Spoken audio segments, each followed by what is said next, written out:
Chapter 747. Vrerb, a strange and powerful pressure suddenly descended upon the entire city. What is that? Carices voiced out with a wary tone. The entire city could feel the sudden and enormous invisible pressure in the atmosphere. This made everyone pause their actions and look up in confusion. Gustav's eyebrows creased as he turned suspicious after this pressure descended. He could feel a certain kind of familiarity within this pressure. Gustav proceeded to wear a hoodie around his head and moved out of the lab. "Big brother Gustav, where are you going?" Carices asked with a worried expression. "Stay here," Gustav commanded and leaped out through the window of Sir Zill's office. Sir Zill happened to just be coming in when Gustav leapt through the window. "Gustav!" he called out, but Gustav was already gone. It turned out he had information to pass to Gustav. Gustav landed in the middle of the street, right beside Grayscale Pharmaceuticals and activated Sprint. Sprint has been activated. He ran up the side of a 200-story skyscraper and arrived at the rooftop in a few seconds. The pressure descending upon the city kept increasing as different media outlets in the city were broadcasting a particular news that concerned the MBO. At this point, people began to be affected and started moving indoors to decrease the effect of the pressure coming from above. Gustav looked up into the sky and could see a faint fluorescent light in the middle of the burning star-shaped pearl high above the city. The burning star-shaped pearl was always dazzling with yellow flames, but the small hint of fluorescent light could be seen in the middle this time.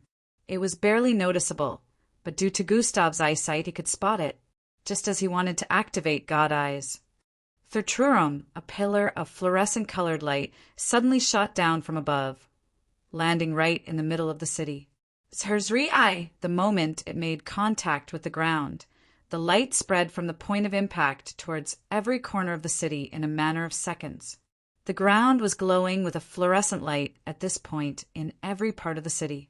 Later on, the pillar of light in the middle slowly dimmed. Everyone was startled at this, and they began to feel the pressure slowly disappear. However, "Arg!"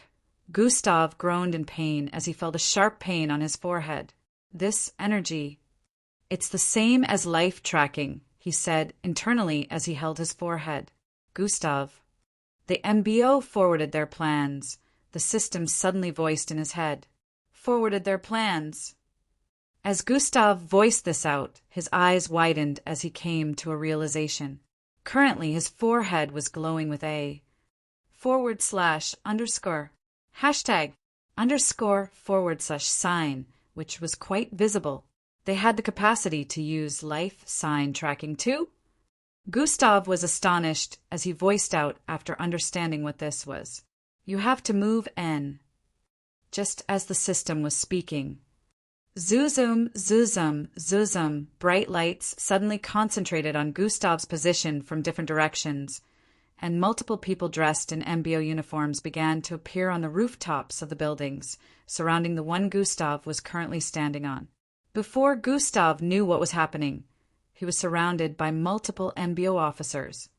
"Gustav Crimson, come with us quietly for questioning," one of them voiced out with a loud tone. Gustav looked around with a strong and piercing gaze. "There's 17 of them. More will probably arrive soon, too." Gustav was instantly able to calculate their numbers.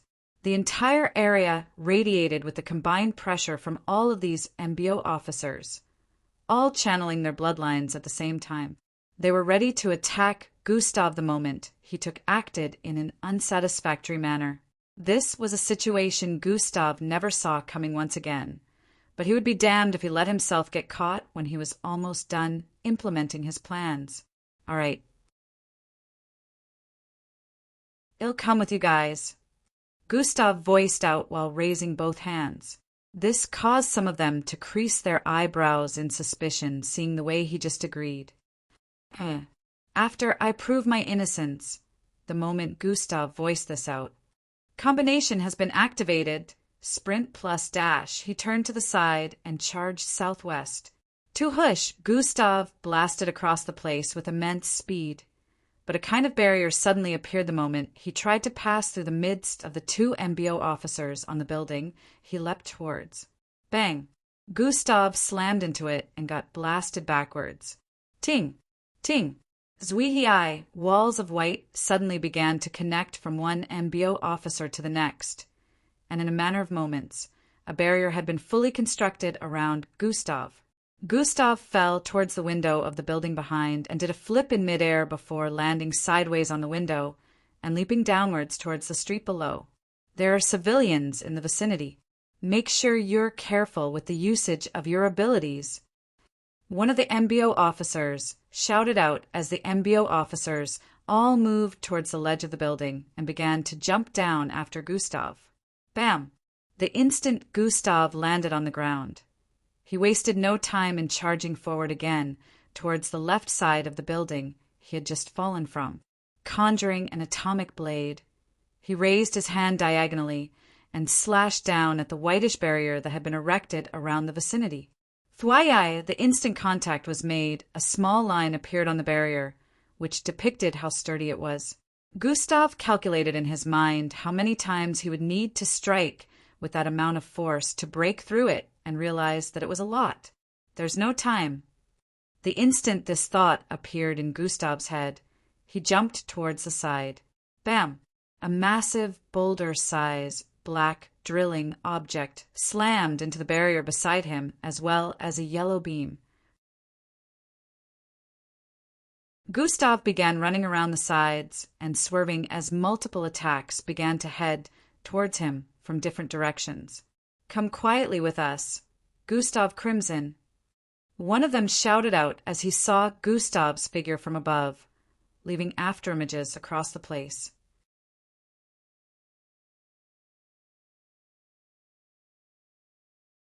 Chapter 748. He sent out a landslide across the entire street, since it was empty except for the MBO officers chasing after Gustav. As Gustav felt the vibrations, he leaped forward and blasted through the 52nd floor on the building by the left. Kair! Screams rang out as Gustav's actions startled the people on that floor. However, Gustav didn't mind and kept charging forward through the walls like they were paper thin. Tuhush, the MBO officer who had used the landslide attack, gritted his teeth as he stood several feet above the ground on an exalted pillar extending from the ground. He pointed his hand at the building Gustav leapt through and was about to use an attack when an MBO officer with a square-shaped red face held his shoulder from behind. Don't. The life of the civilians takes priority. If anyone is harmed during this operation, it will be another stain on the MBO's name, he voiced out before a rocket-like ignition blasted out of his back and legs. Phew-woom! He flew forward and infiltrated the building through the same hole Gustav created after leaping into it. The MBO officer gritted his teeth even more as he stared at the other MBO officers in the vicinity, going after Gustav too. Some of them had already gone up ahead through the same hole to continue chase before he tried implementing his attack. A mere cadet is causing us so much trouble? He was pissed that they couldn't unleash their abilities to the fullest due to the civilians in the surroundings. Originally, they would only care about their goal, which was getting Gustav, but now they had to be concerned about people because of the situation of things. The pillar shooting out of the ground began moving forward with speed, carrying him along with it. He passed the side of the building, deciding to chase from the side. Thwai Gustav's figure blasted through the back of the third building up ahead. That's an irregular speed for a cadet. This was everyone's thoughts as they saw how far Gustav had gone already. They had been briefed before that Gustav was one of a kind. Still, they were not expecting his speed to be way faster than everyone here, especially when they were all higher than him in terms of bloodline rank. He's fast, but not out of my range, the MBO officer, who was being carried forward by the pillar extending from the ground, thought as he stretched his hand out. Currently, Gustav was in midair, leaping towards the next skyscraper up ahead that was up 2,000 feet away with a wide road in between. KKRRTYCHHCCHH. KRRRYYCHHH. The ground below suddenly cracked open, and multiple spikes shot out from it. Gustav could see the spikes coming at him from every direction below, and a red-faced MBO officer who just happened to be flying towards him from behind. Slash has been activated. Gustav increased the force of his arm swings as he conjured 2 atomic blades in his hand and spun repeatedly. Swish, swish, swish. It looked like white lines were swimming around in midair as he cut down every one of these spikes protruding out of the ground. The entire place was covered up in dust, as some of these spikes were obliterated from a single slash. At this point, the red-faced officer flying from behind had caught up to Gustav as he was falling from the air. He reached out as he kept flying forward, calculating Gustav's fall speed and knowing that he only needed to keep flying forward to catch Gustav, regardless of whether they were on the same height in the air or not. As he kept flying forward with speed, Hover has been activated. Gustav's body suddenly floated in midair just before he made his descent, reaching the same height as the officer flying towards him from behind. Why? The officer's eyes widened as he slowly flew past Gustav from below, not expecting that Gustav would suddenly float in midair. He thought this was the end of it, but he was sorely mistaken as he felt feet on his back. Gustav had landed on the officer's back and crouched a little before leaping upwards with force. Super jump has been activated. Boom. A loud sound reverberated across the air as the officer was blasted downwards from the force of the jump, while Gustav's body ascended across the air with speed. The entire force chasing from behind was stunned speechless, seeing a fairly high-ranking MBO officer get tossed towards the ground from a jump.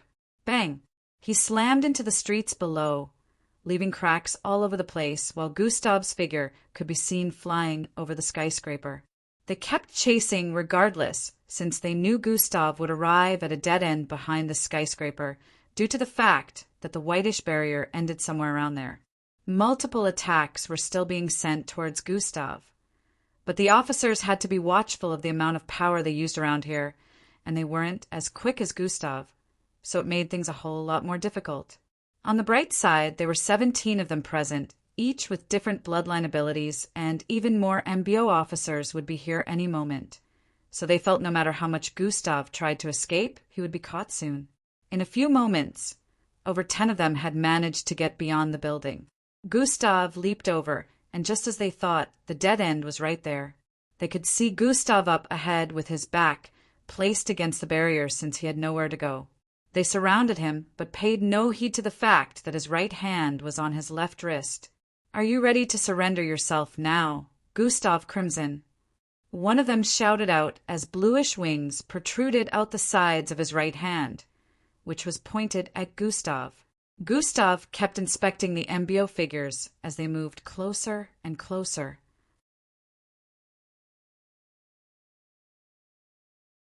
Chapter 749. Gustav kept staring at them as they moved closer and closer. The others arrived, and the circle became tighter as they moved closer to Gustav. Gustav looked around one final time and stomped on the ground with his left feet as his body bloated and turned green. Thrilk, thrilk, thrilk, thrilk. Icicle-like rocks instantly began protruding out of the ground, surrounding all 18 of them. In a moment, they had all been trapped along with Gustav within the encirclement of Iroh silk Gustav had just conjured up. "What is this? What are you doing? Stay right there and don't make another move." They shouted out one after the other after finding themselves trapped in this space with Gustav. "Just one more movement," Gustav voiced out before tapping on his left wrist. "What is?" Just as the officer who controlled the ground earlier was about to voice out, a bright light surrounded Gustav. "No," he shouted out as he controlled the pieces of the ground to surround Gustav in a bid to trap him. At the same time, the other officers also sent out different attacks towards Gustav, but before any one of them could make contact, zing, Gustav disappeared from the spot. The MBO officers had looks of astonishment after this happened. "Destroy the entrapment." One of them shouted out, and everyone began attacking the icicle-like rocks that had surrounded them. The Iroh silk was immensely sturdy and strong, but in the face of so many bombardments from multiple powerful MBO officers, it would definitely crumble in a matter of seconds. However, Gustav wasn't hoping to trap them there too long anyway, so this was all within his plans. Zing, Gustav reappeared on the other side of the barrier where he had initially attacked, which was quite a distance from where he had trapped the MBO officers. It turned out he had marked this place as a spatial checkpoint the previous time he attacked the barrier. This will cost a lot of energy. But I have no other choice right now, Gustav thought as he stretched out his right hand. Zei, the hilt of an atomic blade appeared within his hand and began growing in size. In the next moment, it was thrice as long as an average height human.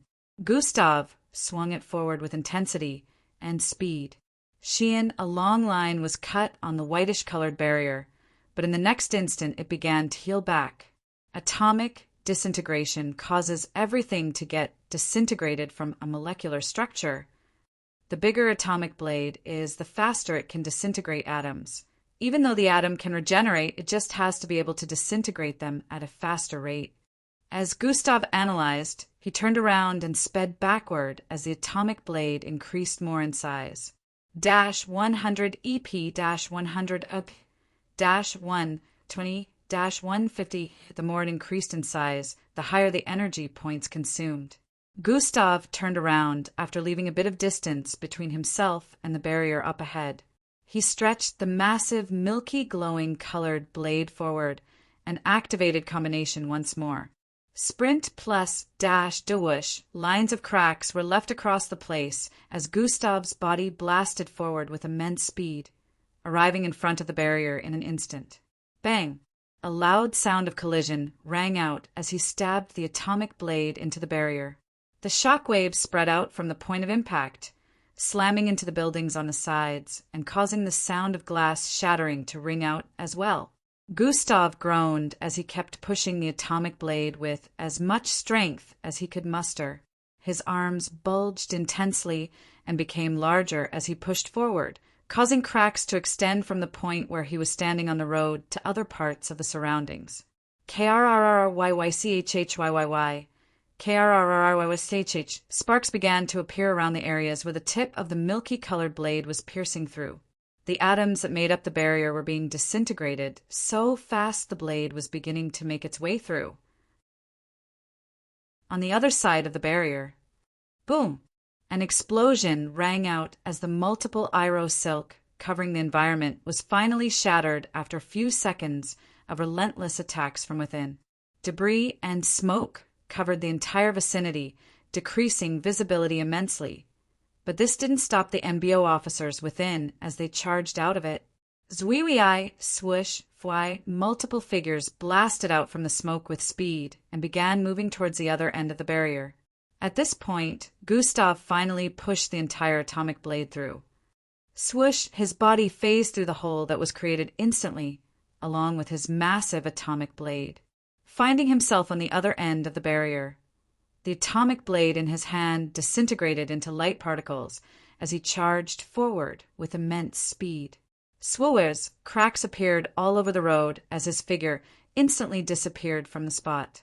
Reddish scales grew out of Gustav's legs as his thighs and calves increased in size, furthering his speed even more. Combination was still activated, so he was currently moving at speed faster than sound, and now it had increased even more. At the time the MBO officers arrived at the position where Gustav had escaped from, the hole created had already sealed itself. He got out. One of them shouted the instant they saw the cracks all over the place. How did he get out? This question was circulating in the minds of everyone at the moment. But now wasn't the time to make any analysis. The MBO officer with a reddish-colored face tapped a controller on his right wrist, causing the barrier to fade away. After him, he commanded before flying forward with immense speed. Boom! The fiery ignition on his back turned blue and made a booming sound as he shot across the sky with an even faster speed than before. The officer controlling the ground earlier landed in a street of the city and sunk into the ground. Rumbling sounds that suggested he was moving underground could be heard. Some MBO officers leaped from building to building while using gadgets to enable flight for them and chase after Gustav. Chapter 750. Other MBO officers were arriving on the scene with vehicles. An entire area had become even more crowded than before. Those who arrived later asked about the current situation from their colleagues, as they also gave pursuit with the understanding that they were currently going after Gustav.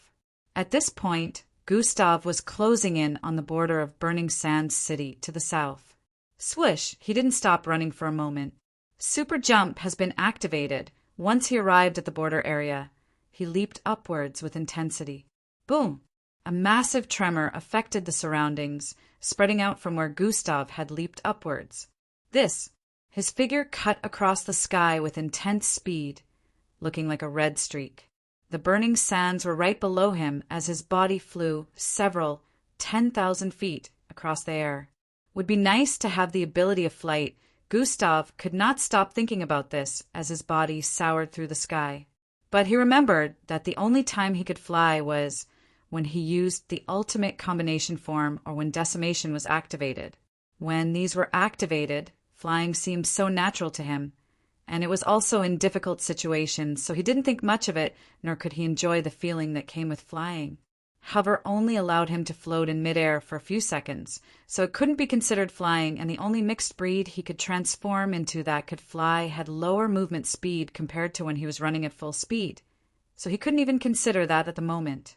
Gustav could already feel his speed in mid-air decreasing, which meant the momentum was slowly starting to die out, and he would be falling towards the burning sand soon. He was still very high up in the air, but he could feel the intense temperature from below. It was unlike anything Gustav had ever felt, like he was being cooled down and cooked at the same time. As his body began to reach the farthest point it could in the sky, he started descending. This should be far enough, Gustav thought as he began to click on the dimensional bracelet on his left wrist. He repeatedly swiped as different checkpoints were displayed until he finally saw the one he was looking for. He clicked on it instantly as he fell across the air. Zwein 50 feet away from making contact with the burning sands. A bright light surrounded his figure, and he disappeared. Zing, the officers who were chasing from behind, had also arrived at the border, and they had several surveillance gadgets, pinpointing the direction Gustav moved in. At this point, they realized he had crossed over the burning sands. Those who had the flight ability, or staying off the ground, continued to scale through after him. In contrast, those who were already making use of an aircraft had no issues with continuing the chase. But all of a sudden, Gustav disappeared from the radar. He disappeared. They were once more startled by this act.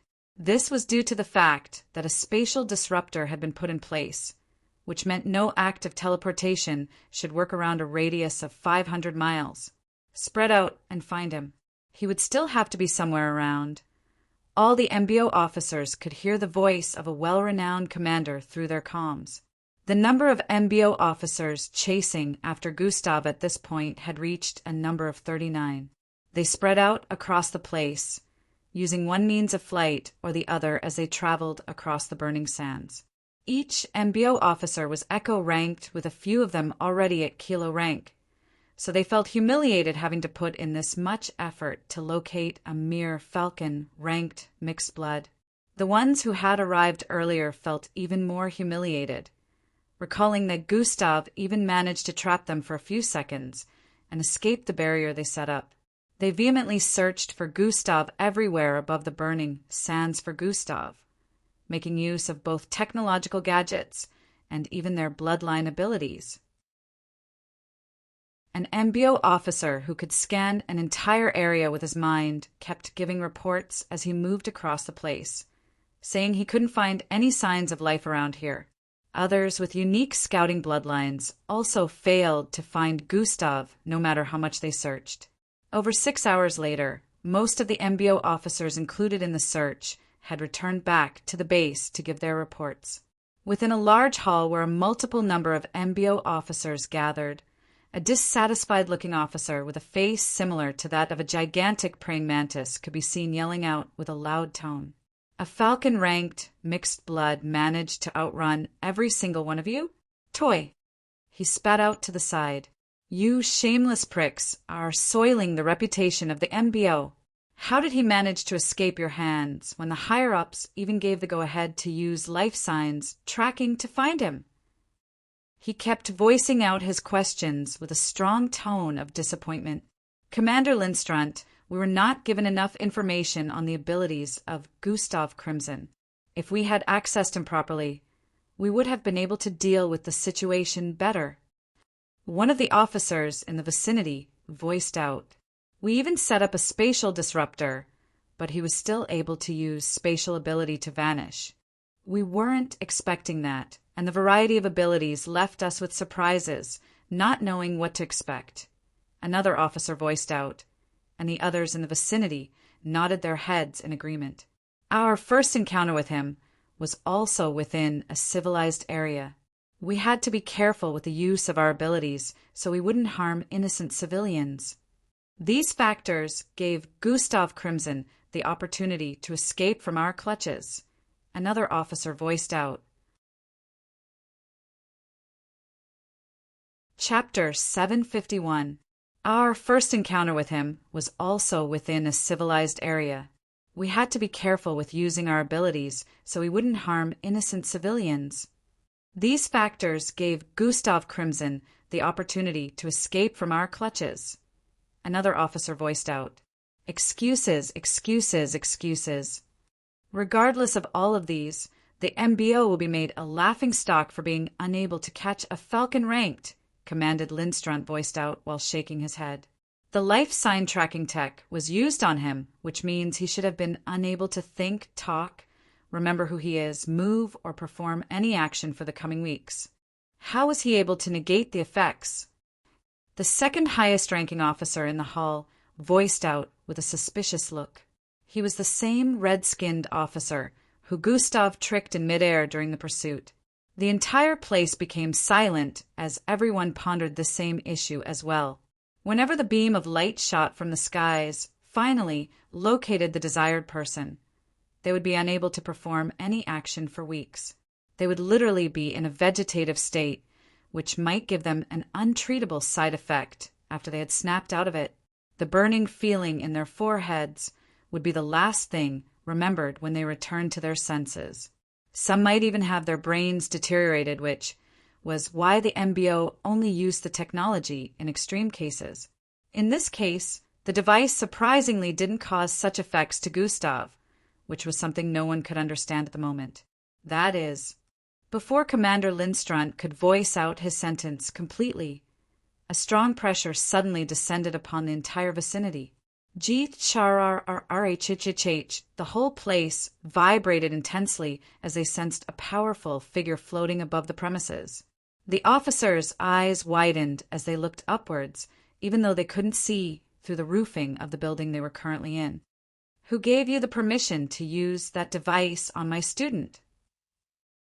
A mighty feminine voice laced with anger and killing intent reverberated across the entire city. The citizens of the city were once again startled and shook with wariness as they felt the pressure descending upon the city was even stronger than the one that happened hours ago. People began to run and hide for cover, thinking the same scenario with the beam of light shooting down from the sky earlier would repeat itself, but with more intensity since the pressure was more powerful.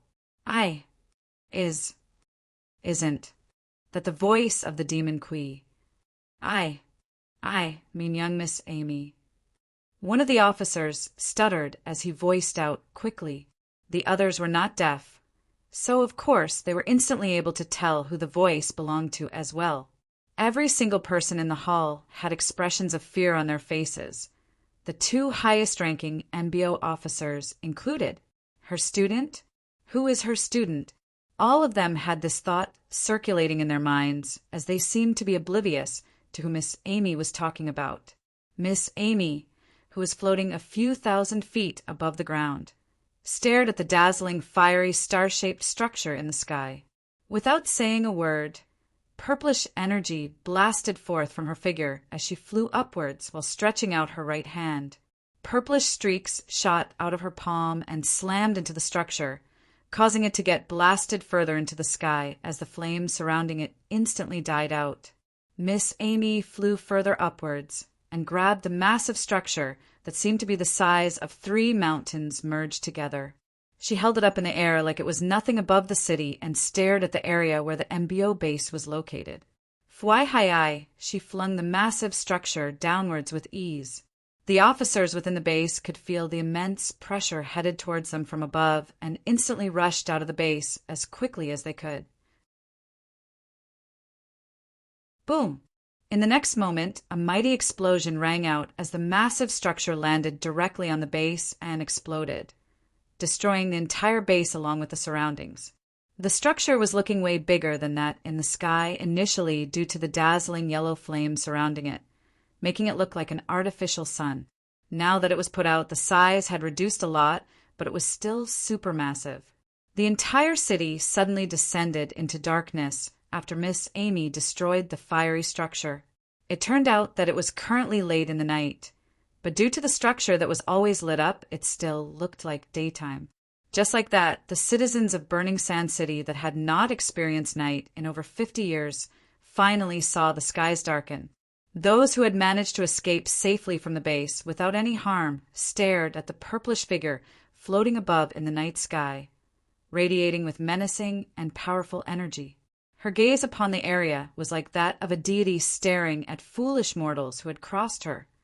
Cold and merciless, she just destroyed the city's multi-tech device. Everyone was both astonished and fearful, knowing just how hot the structure was.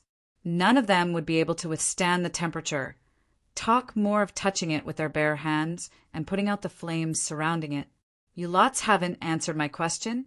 I said, who gave you permission to use the device on my student?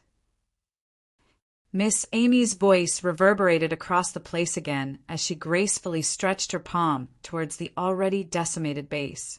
Everyone's eyes widened in fear and wariness as they heard the question. They knew that if she was to attack again, not just the area surrounding the base, but the entire city could be in trouble. Young miss, who is this student you speak of? One of the high-ranking officers asked with a respectful look from below. Gustav Crimson. The instant those words were voiced out, the entire place descended into a brief silence. We were not told that she had a student, and it just happened to be Gustav Crimson. A lot of them had these thoughts circulating in their minds. Chapter 752. Only a few people in the MBO knew that Gustav was affiliated with Miss Amy, and none of the ones who were sent to Burning Sand City were amongst them. Young miss, you have to understand. We were under orders from the higher-ups, Command Lindstrand voiced out with a respectful tone, far different from how he had been speaking to the other officers a while ago. Those who had never seen Miss Amy before but had heard of her name were astonished, seeing that she was more fearful in person. The higher-ups told you fools to use it against my student, and you agreed to do so, Miss Amy voiced out with a condescending tone as the purplish energy around her blasted out of her body even more. Grrrrrrrch. The entire place trembled immensely. You all deserve to die. Miss Amy didn't care if she sounded unreasonable at the moment. She raised her hand high up. Verthithii. In the next instant, a massive boulder appeared above the sky. Huh. Before anyone could react, the boulder began to increase in size. Zizhayu rumbling sounds rang out across the city as the moon was blotted out by the massive rock that had appeared in the sky. In a few seconds, the entire city had been completely covered up by the massive piece of rock floating in the sky.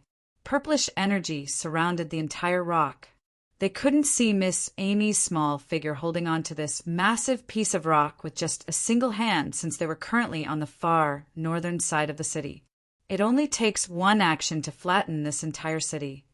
Choose your next words carefully, Miss Amy voiced out while still floating high up in the air. Young miss, please be reasonable. It's not the fault of anyone here. We were just following orders. the commander shouted out once again with a panicked expression. Every single person in the city was panicking at this moment, seeing the massive rock stationed right above their city. The MBO officers knew they would be unable to do anything to stop her if she wanted to do this, so they just remained in place. A lot of them were cowering in fear and about to pass out from the pressure of her mixed blood energy. I do not care about your orders. Where is he? She questioned. He? Who? Commander Lindstrand asked. Gustav. Where did you keep him? Miss Amy questioned again. Oh, we lost him, young miss. We were unable to catch him, Commander Lindstrand answered quickly. Lost? So you lots didn't get him? She asked once again. No, young miss. He escaped. Commander Lindstrand praying mantis face lit up as he noticed the look on Miss Amy's face slowly changing. He had never been so glad about a failed mission before. Now he realized he should have been thanking his subordinates for failing to catch Gustav instead of scolding them. Are you telling me he's okay? Miss Amy asked once again with a tone of concern. The officers were unable to catch him due to his escaping tricks and multiple skills. So I'm sure he is fine, young miss. Since he escaped with his own strength, Commander Lindstrand wasn't just praising Gustav's skills because he was Miss Amy's student, but because he also saw some of the footages linking to Gustav's escape.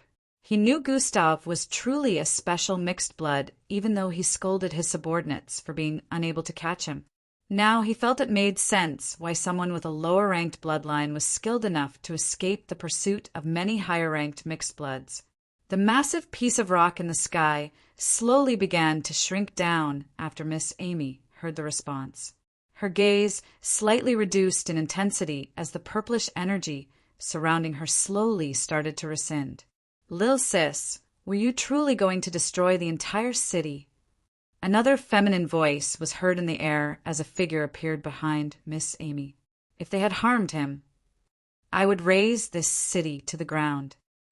Miss Amy answered unhesitatingly without mincing words. Chills ran down everyone's spine as they heard that. She's not called the Demon Queen for nothing. All of them bore thoughts similar to this. You're so violent, lil sis, haha. You still haven't changed. The other feminine voice resounded again. Why did you follow me? Miss Amy asked as she slowly descended from the sky. The figure descending with her was a beautiful lady with gray and blue colored hair. This lady had a slim figure and was clad in a red leather gown with a long slit reaching her left thigh. This was the same lady that teleported the rest of the civilians out of the city Miss Amy saved from the ashy, poisonous fog. Oh, come on. I had to see who was making my little sis get all worked up, Rilia said with a light chuckle. Turns out it was a little fugitive, she added with a light, snarky tone. Don't get in my way. Miss Amy turned to the side and gave her a death glare while speaking. Of course not. I want, Rilia responded with a nervous chuckle while raising her hands slightly with a look of defeat. Miss Amy turned to look around and stared at the destruction she had caused, seeing everywhere in flames. Not one shred of pity could be seen in her gaze. The MBO officers were glad that the danger had passed, but they were still very scared at the moment seeing her walking towards them. Now they didn't know whether to keep going after Gustav or not when the higher-ups gave the instruction. On one side, they might lose their official title, and on the other side they might lose their lives. Come here, you, Miss Amy voiced out. The praying, mantis-faced commander walked towards her, trying to maintain a calm outlook. Tell me everything that happened, she demanded while a chair formed behind. Miss Amy proceeded to sit on the chair amidst the flames and destruction while crossing her legs as she listened to the narration of Commander Lindstrand. Chapter 753. Within an unknown place in the universe, time and space flowed as normally as they would. This part of the deep vacuum of intergalactic space was devoid of any form of light. However, visibility wasn't zero. If one looked closely, one could see a small brown very far in the endless vacuum of space. The brown dot was actually a planet, albeit too far from the current position, so it looked tinier than a human baby's pinky. Orange-colored solar winds occasionally moved across this dark part of space which seemed more dead than normal. The gravitational force in this area was also at an absolute, and a small shrieking sound was audible. VHH, an ashy-colored fog could be seen wriggling like a creature as it drifted across the endless intergalactic space. It seemed to be squirming in agony as it beelined towards the small brown dot in the distance. Suddenly, "Ho, what do we have here?" Numerous voices suddenly boomed across space. "Quite an interesting creature. I should scan ITS components." It sounded like numerous voices echoing together with a mix of screeches, male and female. Still, it was actually coming from a single source. Even though these numerous voices joined together could be heard, no figure could be seen. In fact, it seemed as if the voice was coming from everywhere and nowhere at the same time. The ashy fog, which obviously had sentience, wriggled across the place in space, trying to find the source of the voice, but to no avail. This part of space quietened for some time, almost leading the ashy fog to believe the source of the voice was gone, but in the next instant. Interesting. This creature will benefit me. Haha. The voices sounded excited after staying silent for a while.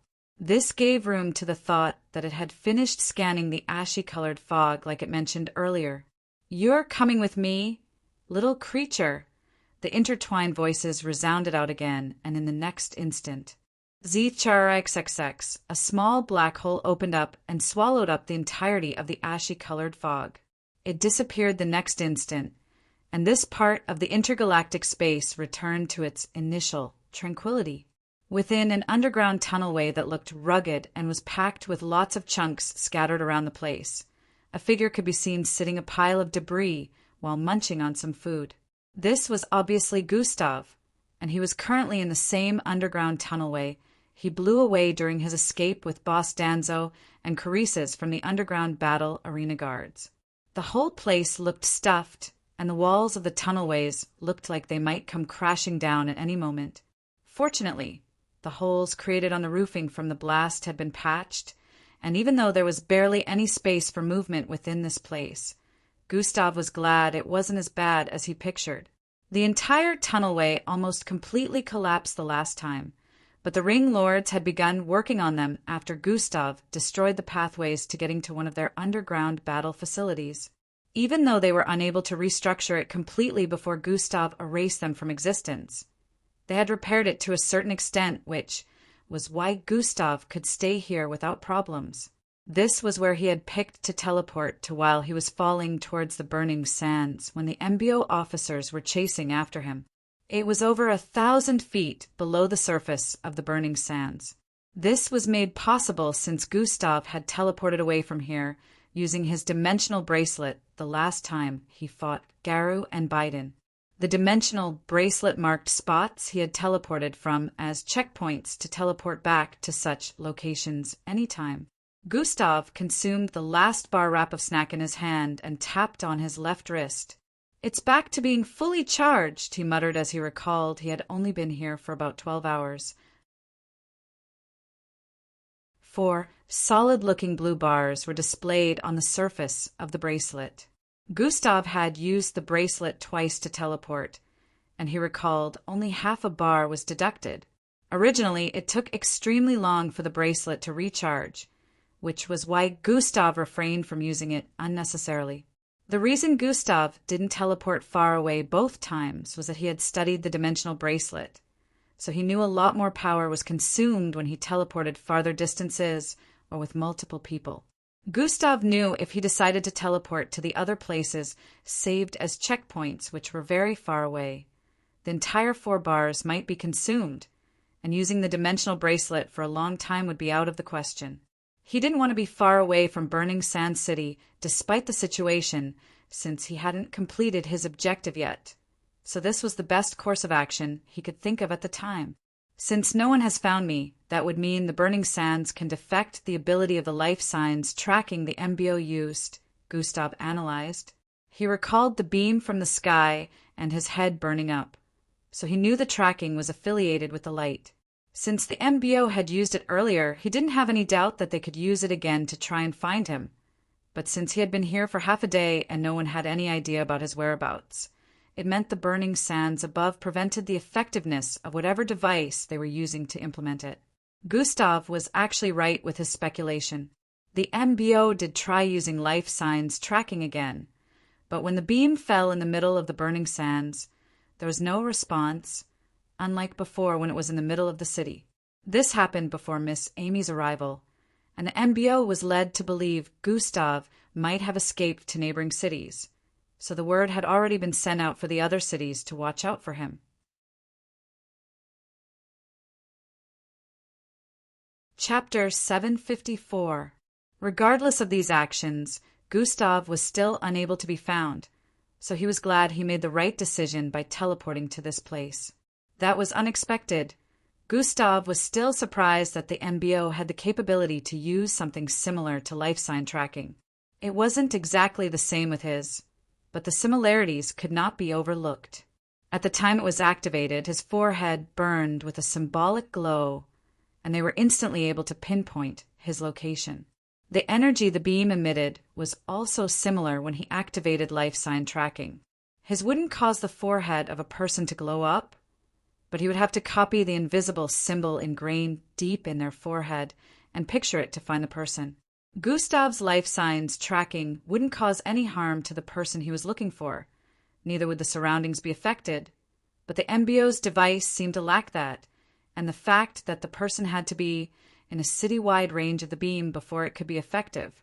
Gustav could see through a person's forehead no matter where they were in the world, so long as he had their life signs.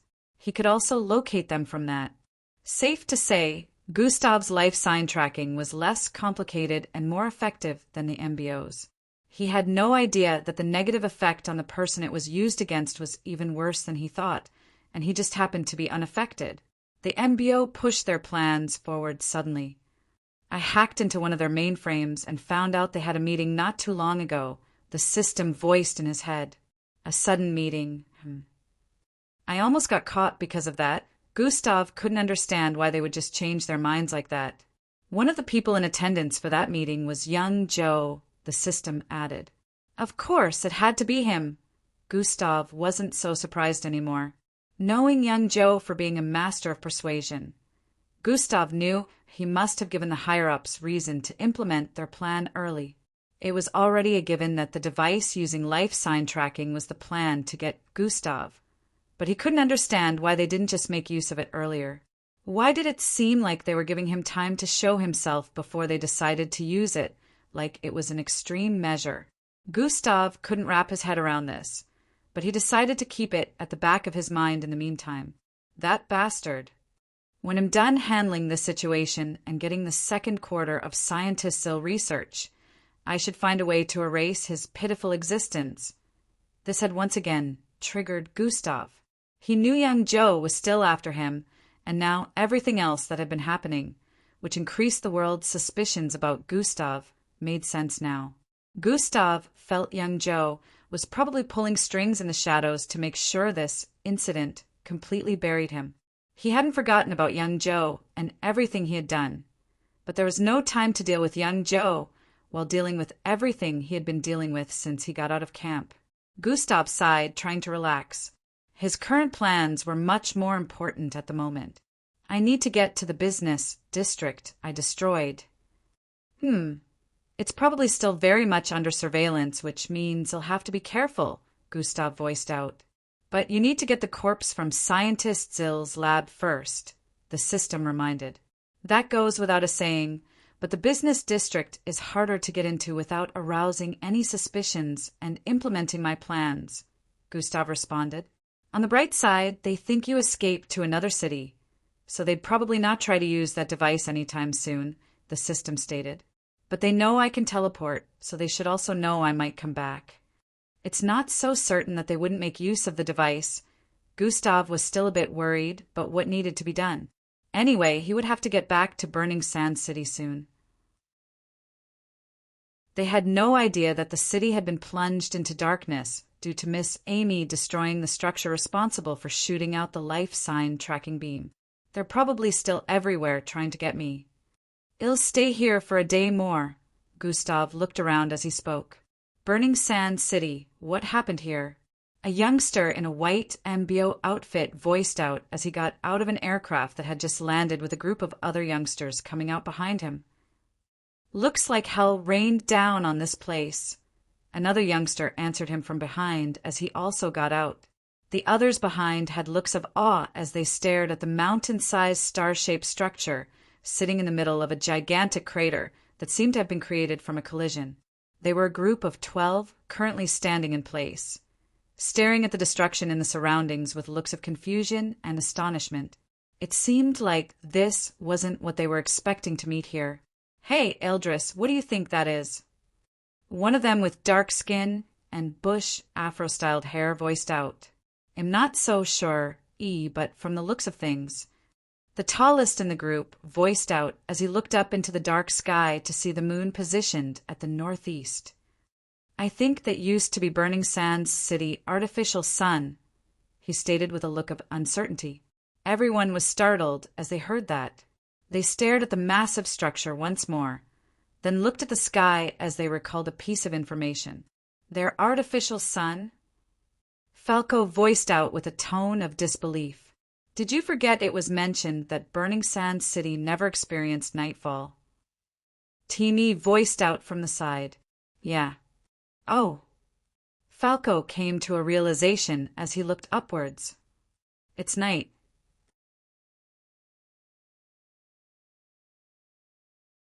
Chapter 755.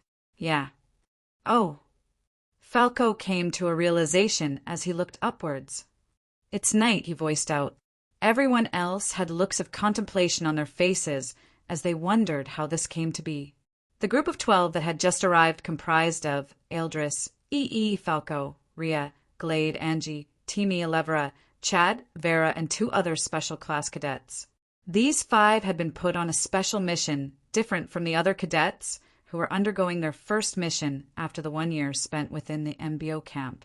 The MBO camp, a few days earlier, within a small private space, a group of 12 were gathered together in front of an MBO officer dressed in an orange-colored MBO uniform. He seemed to be briefing them about something which was quite shocking, based on the expressions on their faces. They all had expressions of confusion and disbelief on their faces. What? Our first mission is to assist the MBO in finding Gustav? Falco voiced out after the officer in front of them finished speaking. Yes, you're to put an effort into assisting them in tracking him. You have all been chosen to catch the fugitive Gustav based on your past relationship with him. We expect good results from you lots, the MBO officer voiced out unhesitatingly. Hold up. Fugitive? There must be a mistake somewhere. He voiced out with a tone of disapproval. Did you miss the part where I mentioned almost 3,000 people were killed and properties worth hundreds of millions were destroyed as well? The MBO officer responded with a condescending tone. Are you saying he's responsible? Eldris proceeded to ask. So far, all the evidence points towards him. So he's the main suspect, the MBO officer answered. Which means there's still a chance of this all being some huge mistake, Eldris mumbled. There has to be some sort of mistake. Gustav wouldn't just do that. Angie finally spoke after being silent for some time. I mean, he would kill, but he wouldn't kill for no good reason. Committing manslaughter is out of option, Angie thought. Gustav always have a reason for killing. I'm sure the MBO are not digging well into this. Matilda also voiced out her displeasure about this whole situation. Killing over 2,700 people. Old, young, and children included. Yeah, I'm sure he had a good reason for doing that, the MBO officer voiced out while staring at the cadets like they were naive. There's no way he's responsible for that, Ii replied with a look of certainty. Well, if that is so, he should come out and prove himself innocent. Since you're his friends, help catch him, and then you can help him prove his innocence, the MBO officer stated. The details you all need about the whole situation are in the chips I handed you. Make sure you go through the information and learn about the situation completely. You all will be transported to Burning Sand City in 2 days, he voiced out and proceeded to start walking towards the door. I almost forgot. The MBO officer paused as he arrived at the exit and turned his head to the side. The world government placed a bounty of 40 million on his head. That amount of money could change your lives if you catch him yourselves, he voiced out before leaving. This, Glade voiced out with a look of astonishment. 40 million? Chad voiced out with a tone of disbelief. He's just a suspect, and they already put this much bounty on him? Matilda couldn't believe her ears. Bounties would only be put on confirmed criminals who had already caused countless deaths and destruction. Sahil's boss, Sharmax, was someone who was already considered a crime lord, so he had up to 100 million bounty on his head. It was surprising that they would put a bounty like this on Gustav's head when it hadn't even been confirmed, yet if he was responsible. As expected of that merciless bastard. Ha ha ha! I will catch him and get the money for myself, Chad voiced out with a crazy look on his face. He stopped laughing when he sensed the stares on him in the room. Eldris, Angie, and the others were staring at him intensely with a serious look, as if to warn him. What? He's wanted. Y'all are in the wrong place if you're showing sentimentality on the job, Chad voiced out with a frown before turning around to leave as well. I don't know Gustav as much as the rest of you, but I'm sure there's more to this than revealed. Elevra finally spoke after silently accessing the situation in her mind. Let's make sure we find him first before they do, so we can hear from him directly, Elevra suggested. Sounds like a plan, responded with a nod. There was no way he would accept handing Gustav over just like that, no matter what the MBO said. They probably want us to fish him out in a kind of way, or they need private information about him that they could use to catch him from us. Either way, I don't think they'll let us get directly involved, Eldris stated with a thoughtful gaze. The MBO better be ready to kiss my black, as if they think it'll give them any information on Gustav, stated with a decisive glare. What if they decide to kiss it, though? Falco voiced out in response. Everyone turned to stare at him, and with a myriad of expressions displayed on their face. Sorry, that was a weird thing to ask, the moment Falco stated. The boys burst into laughter. Idiot, dumbass. Oh, come on, it was a genuine question. Who says that? Ha ha ha ha. The girls stared at them with straight faces, and Glade sighed while face-palming. This is a serious situation, guys, she voiced out. Ahem. Yes, cough, cough, back to the topic at hand. Eldris tried regaining his cool composure as he voiced out.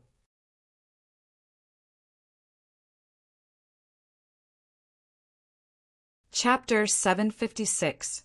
I don't care about you lot's plan. I'll catch Gustav and hand him over myself if I have to. I want that money. Another special class cadet that happened to be in this group voiced out. He gave everyone a glare before leaving through the exit. He was the only guy that didn't share in their sense of humor, and now there were only 10 left in the room. Who cares about those 2 idiots? I will not let anything happen to my rival. Ria shouted out with a look of enthusiasm. Keep your voice down, dumbass. Timmy slapped the back of his head as he voiced out. Let's just make sure to give the MBO very little information and make plans to get to Gustav before anyone else does, Matilda said with a decisive look. If you're on this, hands in, Matilda said while stretching out her hand. Eldris nodded and stretched out his hand, placing it on hers. He wasted no time and moved to the side while stretching out his hand as well. Falco, Timmy, Ria, Elevra, and Glade also moved forward and placed their hands on the others as well. I don't know him well enough too, but like Elevra said, there's more to this, so I agree with the plan, Chutlu, the 6th-ranked strongest first-year cadet, voiced out as he also moved forward. He placed his palm right on top of theirs as well. Angie's face showed a radiant smile as she turned to the side and stared at Vera, who was standing over there all this time without speaking. What about you, Vera? She asked. "It goes without a saying that I will help my master," she said with a serious look before walking towards them and placed her hand on the 8 hands already joined together. Angie was a little startled hearing Vera call Gustav her master, but she shrugged it off and moved towards them to place her hands on theirs too. "Let's do it," she voiced out with a strong tone.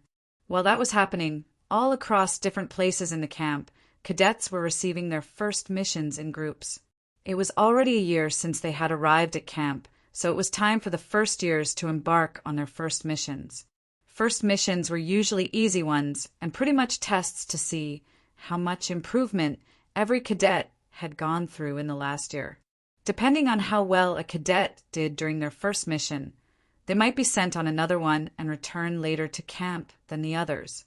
If they were assessed to have performed spectacularly on the field, 1 year would be deducted from the amount of time they are supposed to spend in the camp.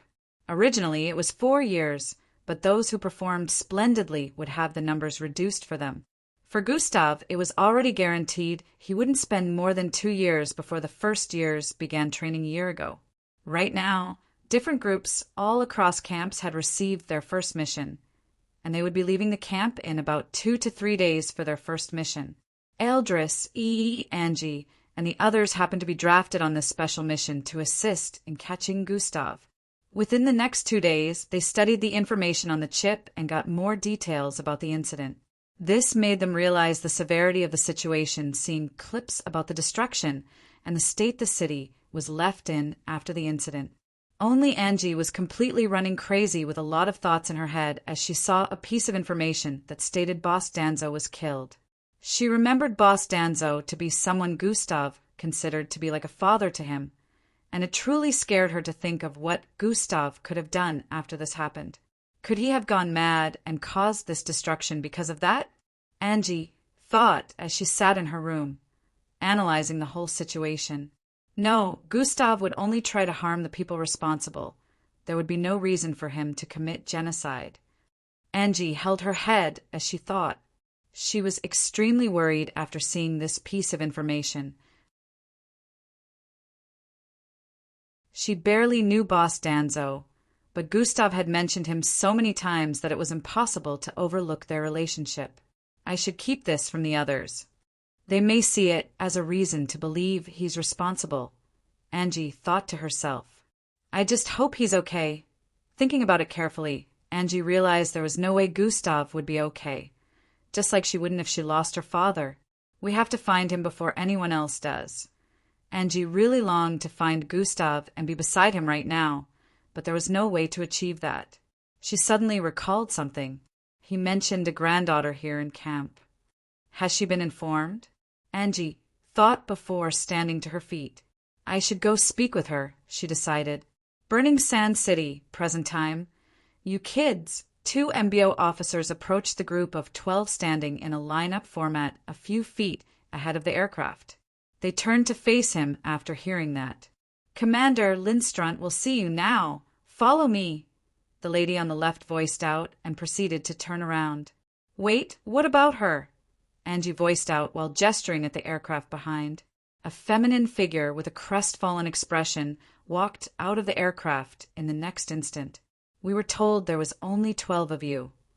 Who is she? The MBO officer asked. She's here for her father, Angie responded.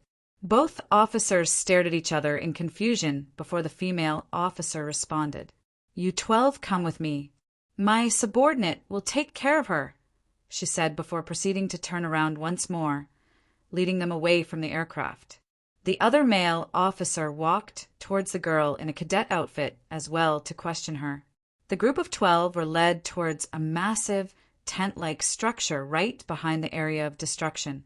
Join my Discord server. I will post Miss Amy's illustration as a paragraph comment here.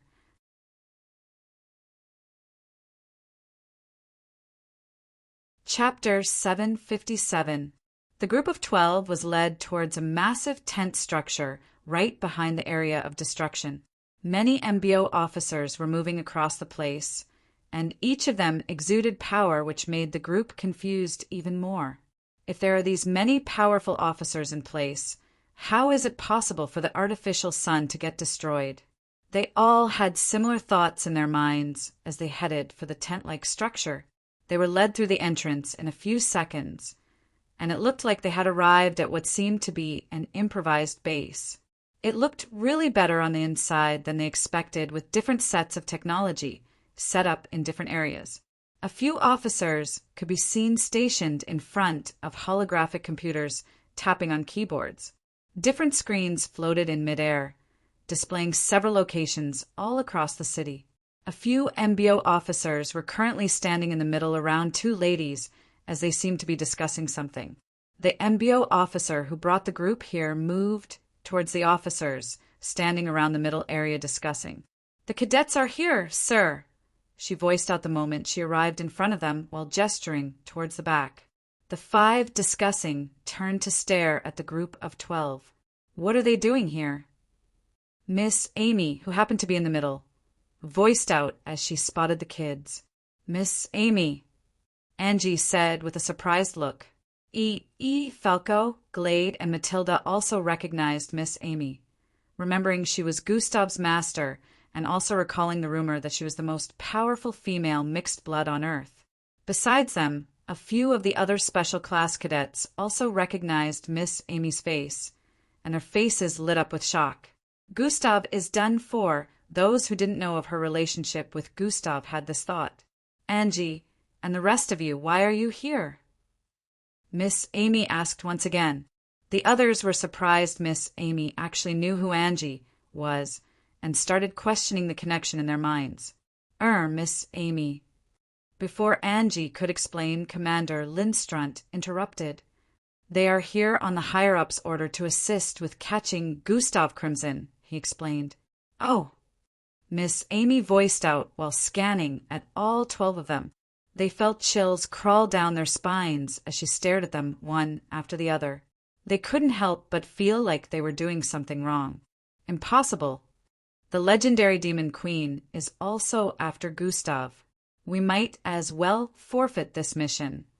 Chad was one of the few that knew who Miss Amy was. "You lots plan on extraction information about Gustav from them?" Miss Amy's eyes squinted as he turned to the side to ask Commander Lindstrunt. That is. Young miss, the higher-ups sent them here. I have nothing to do with this." Commander Lindstrunt, praying mantis-like face, trembled a bit as he spoke. "I can send them back if you want," he added with a respectful tone. Miss Amy had a contemplative look on her face as she heard that. "Miss Amy, you know he couldn't have done that, right? Please let us help find him," Angie suddenly shouted out with a pleading expression. "Of course. I know my student well enough. While it is within possibility, the circumstances surrounding what happened is what needs to be brought to the light," Miss Amy stated. "Student?" Chad blurted out with a look of confusion. The others, too, had heard this and wondered if they heard right. Miss Amy didn't bother responding to them and turned to face Commander Lindstrunt. "Have you suspended the search on him?" she asked. "Yes, we have sent out the word for all officers around the city to return to base and cease their search," Commander Lindstrunt answered. "Good. I will find him myself," she stated. "If anyone makes a move on him or harm him in any way, they will be held to pay," Miss Amy voiced out before proceeding to walk away. The group of 12 left a gap in between their lineup for her to pass through as she moved towards the exit. "Is this it? Does that mean our mission ended before it even started?"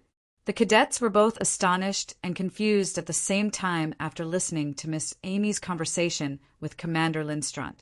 Miss Amy suddenly paused as she got to the entrance and turned slightly to the side. "Let these ones follow me. They'll complete their mission under me," she stated. "Young miss, do you mean you want them to work with you?" Commander Lindstrunt asked, trying to confirm if his ears were playing tricks on him. "Hold on. I don't know some of them," she said while turning around and began walking forward again. Step, step, step, step. With every step she took, their hearts pounded in anxiety. "Just these 5 are good," Miss Amy said while pointing at Angie, Falco, Matilda, and Glade. "Thanks, ma'am, haha. He voiced out, raising his fist. A smile appeared on Angie's face as she heard that, but Miss Amy's next statement left her dumbfounded. Send the rest back. Let them go on some other mission. They're not needed here, Miss Amy voiced out and turned back around to leave. The others had dark looks on their faces after hearing that. Eldris smiled wryly while Elevra maintained her poker face, seemingly not bothered by this decision. Miss Amy turned to the side and stared at Elevra from the corner of her eye. You remind me of him, but I can't let you work with me if I don't trust you, Miss Amy said before resuming walking forward. Everyone saw Miss Amy's eyes on Elevra in those few moments, so they knew she was speaking to her, but this brought them even more confusion. Is Gustav her student? Is Gustav the person she is referring to when she says Elevra reminds her of him? Did she just get rid of every other MBO officer and us on the case so she could find Gustav herself? Different thoughts ran through their minds.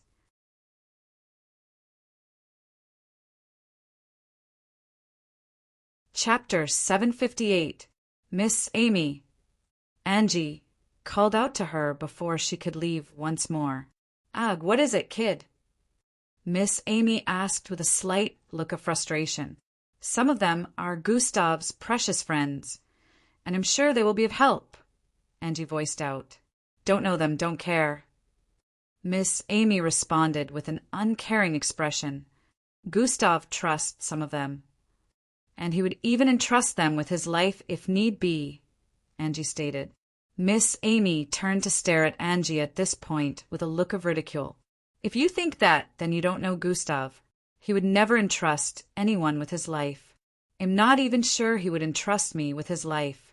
That kid's sigh. Miss Amy spoke and sighed afterward. She proceeded to turn around to leave at this point. She's not wrong. Looks like Angie won't be able to convince her. He thought as he watched the dialogue from up ahead. I know he wouldn't, but am counting on the fact that one day he will. But I can assure you, he really trusts some of them here. Angie remained unrelenting as she tried to convince Miss Amy.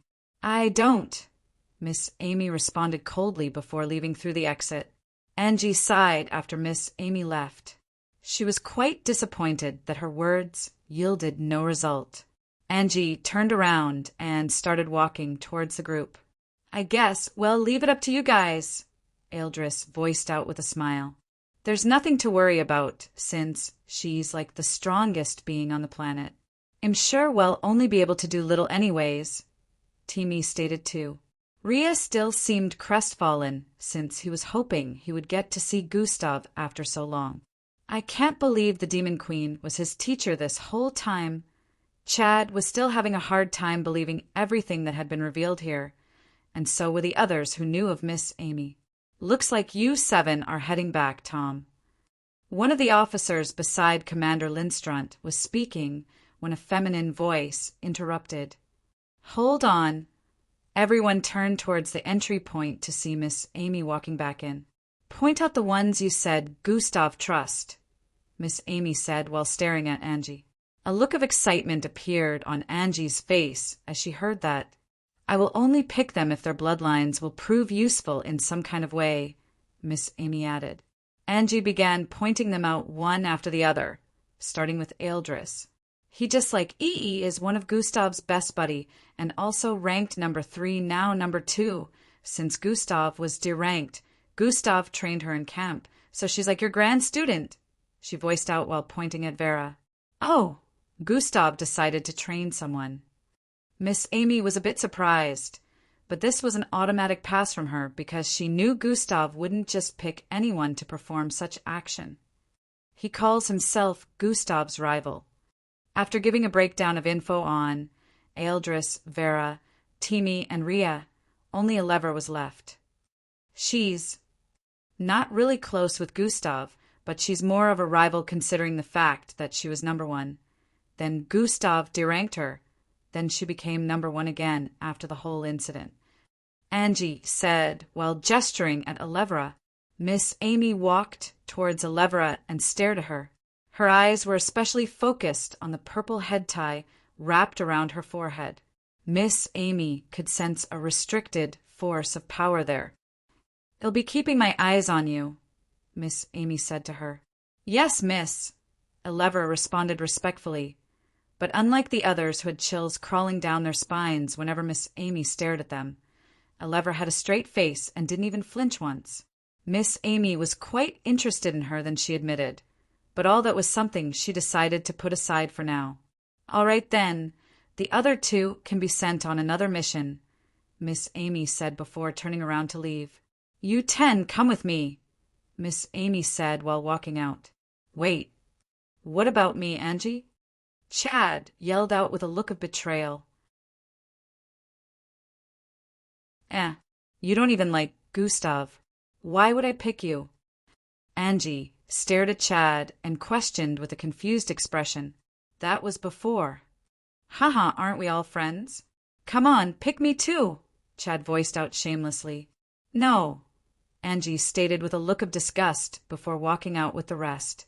Chad and the other special class cadet had a bitter look on their faces as the 10 followed after Miss Amy.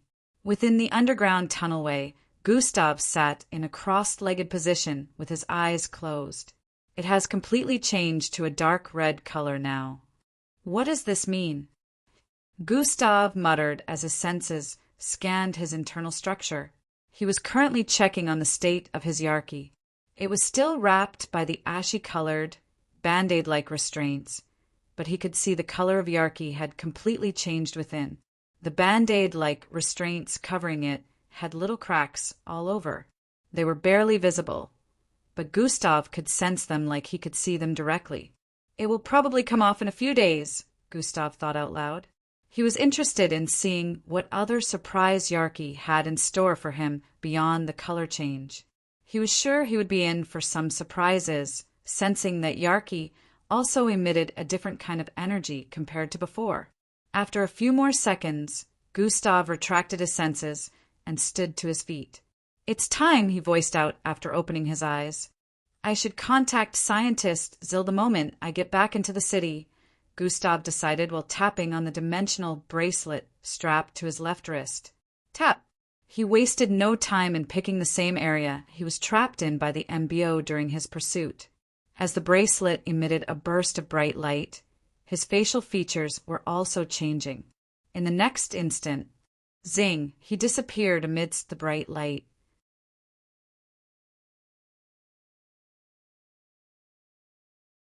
Chapter 759. As the bracelet emitted a burst of bright light, his facial features were also changing. In the next instant, zing, he disappeared amidst the bright light. Appearing back in the middle of the city, Gustav was met with a huge shock. "Why are the skies dark?" he mumbled while staring at the skies. The blazing star-shaped pearl that was always situated in the northern part of the sky within the city was nowhere to be found. Is this an after effect of using life sign tracking? Gustav wondered after seeing the empty skies. He already felt the MBO's life sign tracking method wasn't as efficient as his. So thinking this was an after effect was due to knowing that the beam came from the floating structure in the sky. Gustav activated God Eyes and looked around the city.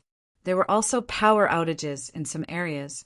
Thinking that this might be an after effect, Gustav felt they wouldn't be using the structure for a while, and he didn't have to worry about being located like before in the city for some time. He had no idea the entire structure had been destroyed, and life sign tracking would most likely be unable to be used in this city unless the MBO decided to activate one of their space satellites and point it in the direction of this city. This was something that would be unlikely to happen due to Miss Amy's recent input. Wearing his hoodie over his head, he leaped down from the rooftop of the skyscraper he was currently standing on and landed one street away from Grayscale Pharmaceuticals. He was glad he was away from Grayscale Pharmaceuticals when he sensed the strange pressure over the city 2 days ago. If he had remained there, the lab would have been raided by the MBO, since that was where they would track him to. Then he would be unable to come back there like he was doing right now. The MBO had tracked him to the top of a skyscraper in the middle of the city, not having any idea about where exactly he came out from since he was previously in any of the buildings in that particular area. Thank goodness you're okay. We were worried, Sir voiced out as Gustav sat on one of the sofas in his office. Why, if I had been caught, it would have been broadcasted all over the media, Gustav replied as he transformed back into his original, looks right in front of Sir. Fascinating, Sir said, internally unable to hide the look of astonishment on his face. He already knew Gustav had the ability to do this initially, but he had never seen Gustav do it in person. The MBO employed a variety of methods to catch you in the last 2 days, and even activated the same light beam they used back then twice after you were said to have escaped towards the west area of the Burning Sands, Sir explained. We all know how dangerous the Burning Sands are, so Carissa's and I were worried for your safety, Sir added. He was glad when he finally heard Gustav's voice through a call some minutes ago. Nothing to worry about. I won't be so stupid as to put myself in unnecessary danger unless absolutely necessary, Gustav responded. Sir nodded before speaking once more. On the bright side, they won't be able to use that technological device to locate you anymore. That's true. The city is dark at night now. It must be an after effect of using that power, Gustav stated. An after effect? No, that's far from being the reason, Sir corrected. Huh? How do you mean? Gustav felt Sir response hinted that he knew something Gustav didn't. Something happened about 20 hours ago. Sir went on to narrate how a powerful pressure descended upon the city, more powerful than the time the device was activated. In a few minutes, he had completely narrated the entire scenario of the structure being thrown down by a figure and how rock covered the entire sky in the city. Why would that powerful figure destroy the artificial sun? Gustav asked with a look of astonishment. He was also quite surprised the MBO hadn't done anything about it, and even though the media displayed the happenings, the person responsible for the deed was not displayed. The only thing everyone heard was, "Who gave you the permission to use that device on my student?" The powerful figure seemed angry. Sir also had no idea who exactly the person was, just like everyone in the city, so he just narrated to Gustav exactly as it had happened. Student. Gustav's eyes widened. Yes, Sir confirmed. Was it the voice of a woman? Gustav proceeded to ask. Yes, it was a feminine voice, Sir said with a tone of certainty. Miss Amy. It's got to be her, Gustav instantly thought. Do you know her? Sir noticed the strange expressions on Gustav's face and asked. I think that's my teacher, Gustav responded. Your teacher? You had a teacher as powerful as that? Sir couldn't believe his ears. But I didn't want her to get involved. I still don't, Gustav said with a low sigh. Miss Amy is here, and she already caused problems as expected. Gustav didn't know whether to laugh or cry at this. It's obvious she was mad because they were after you.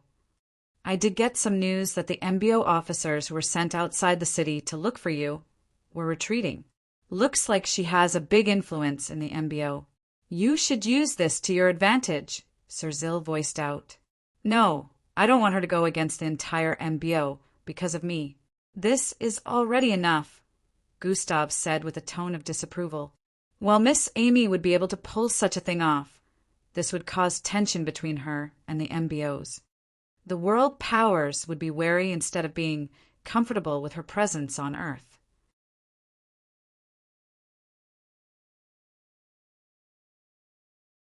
Chapter 760. Gustav still had no idea why Miss Amy had agreed to wear a seal and work with the MBO, so he didn't want to cause problems for her. But for all he knew, it could be for some important reason. And he didn't want things to be ruined for his sake, since the consequences could be something even Miss Amy might not be able to handle. Okay, but are you not going to try and see her? Sir asked. Not at all. I have to make sure she doesn't know I'm here. Gustav had decided to remain hidden. So, back to the plan. You know what I need, Gustav said, getting them back on track as to why he was here. Follow me into the lab, Sir said while standing up from his seat. Gustav nodded and followed after him towards the personal lab. They arrived within, and Sir Zil moved towards the right side and tapped on a few holographic buttons. SSHHCZ, a rectangular-shaped board, shifted out of the wall beside them, and a fresh corpse could be seen laying atop it. "Are you sure you can do what you mentioned?" Sir Zil asked Gustav. "Well, I've had the ability for a while, but never tried it. Back then, I could only modify a little, but now that my bloodline has increased a lot in rank, I should be able to do more," Gustav said while moving towards the board. "Are there any more?" "Just in case I ruin this one," Gustav asked. Sir Zil nodded and tapped on the holographic keys again. SSSHHHSSZ, SSHHSSZ, SSSHHSSZ. 3 more boards pulled out of the wall reveal 1 female and 2 male corpses. They were preserved well enough, so they didn't look like they had been dead for long when it was, in fact, the opposite. Gustav had no idea how Sir Zil got these corpses, but he didn't care about that right now. He was more concerned about performing the experiment he had to for his plans to be complete. He would have done this earlier, but his original bloodline had just returned to full power a day before he was almost caught by the MBO. Gustav pictured a look in his mind and placed his right hand on the forehead of the first corpse. 3 reddish, glowing veins appeared on his arm in the next instant, traveling from his shoulder area down to his wrist, and even appearing on his right palm. Flesh warping. Wasn't that the name the system gave it after I achieved the Falcon rank? Gustav thought as he concentrated on his original bloodline while trying to use this power. Graphically, the corpse's flesh in front of him started to wriggle, and some parts of the body began to bloat. "Oh, it's working!" Gustav muttered as he opened his eyes. The right leg became longer than the left leg, then reduced in size, becoming shorter than the left. No, not. Humph. Bigger. Smaller. Rounder. Too flat. Longer. Gustav's voiced out as the corpse in front of him changed look repeatedly, but wasn't becoming exactly as he wanted it to be. The look of the body was slowly started to turn familiar as it changed from the original short and fat-looking man. However, the belly had bloated a whole lot, and Gustav was trying to reduce it right now. Medium-sized, he muttered, but then the belly completely decreased and even pushed inside like the owner of the body was malnourished. Other parts of the body were still wriggling as Gustav tried modifying them over and over again. Suddenly, bang! The body exploded into bits and pieces, scattering all over the place. Gustav pulled back a bit and managed to dodge the rain of body parts and liquid spills from the corpse. I should have tried to learn how to use this earlier. Gustav thought out loud, but he also felt no situation warranted the need for this ability, and there was no one to try it on. He knew it would be dangerous to try it on a live human for the first time, not knowing what the consequences would be. He also could not just walk up to a mortuary and ask them to give him permission to experiment on the corpses kept there. That would be insane. This ability was attached to his genetic transformation bloodline, which of course was his original bloodline. Initially, according to the system's record, he could only change 1 or 2 body parts of a person to meet his desire. He could make a person's head bigger than its original size or slightly change the look of a person's face. Still, the ability was limited to just a little change. Gustav never saw the need for this ability, especially when it wasn't battle-related. His original bloodline wasn't the battle type, but shapeshifting had saved his life so many times, so he knew how useful it was. However, this particular ability related to morphing another person's look was the only one he never tried after unlocking it during his time in the MBO camp. Now, the ability had become even more powerful than before after achieving the Falcon rank. According to the system, he could change an entire person's appearance using this ability. This meant he could make a person look like another person, just like he could shapeshift. Now the issue was he had no idea if it was something that could be controlled. Would it be temporary or permanent? What if he transformed a person's looks and was unable to make them go back to how they were? Or what if he messes up the person's look while trying to make them look different and he is unable to change it back? There were just so many ways making use of this ability could go wrong. It was practically godlike, but at the same time with so many unknowns. Now, a situation where he could repeatedly try it out had presented itself. And on the first try, he completely destroyed a full human body. Gustav couldn't help but think, what if it was a living and breathing person?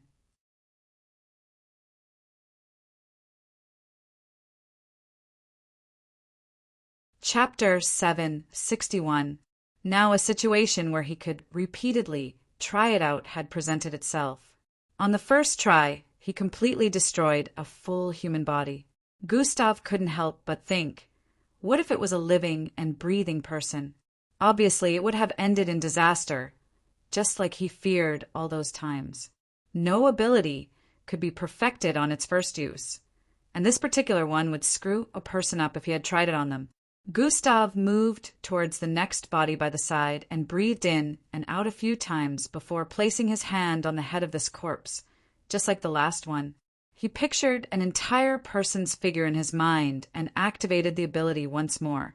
Reddish veins popped up on his arms as power flowed from his palm into the face of this corpse. First, the face began changing structure, followed by the body parts. Similar to what had happened the last time, one arm would occasionally shorten, then increase in length once more. The skin tone of the corpse turned a light lighter as sounds of wriggling continued to ring out. This continued for over an hour, and Gustav still hadn't modified the body in the exact way he wanted it to be, but he was still a little glad, seeing that he had made progress compared to the last one.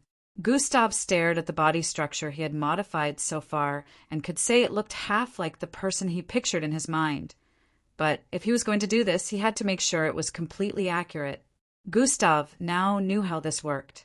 His bloodstream was infiltrating the corpses when he activated this ability after placing his hand on their head.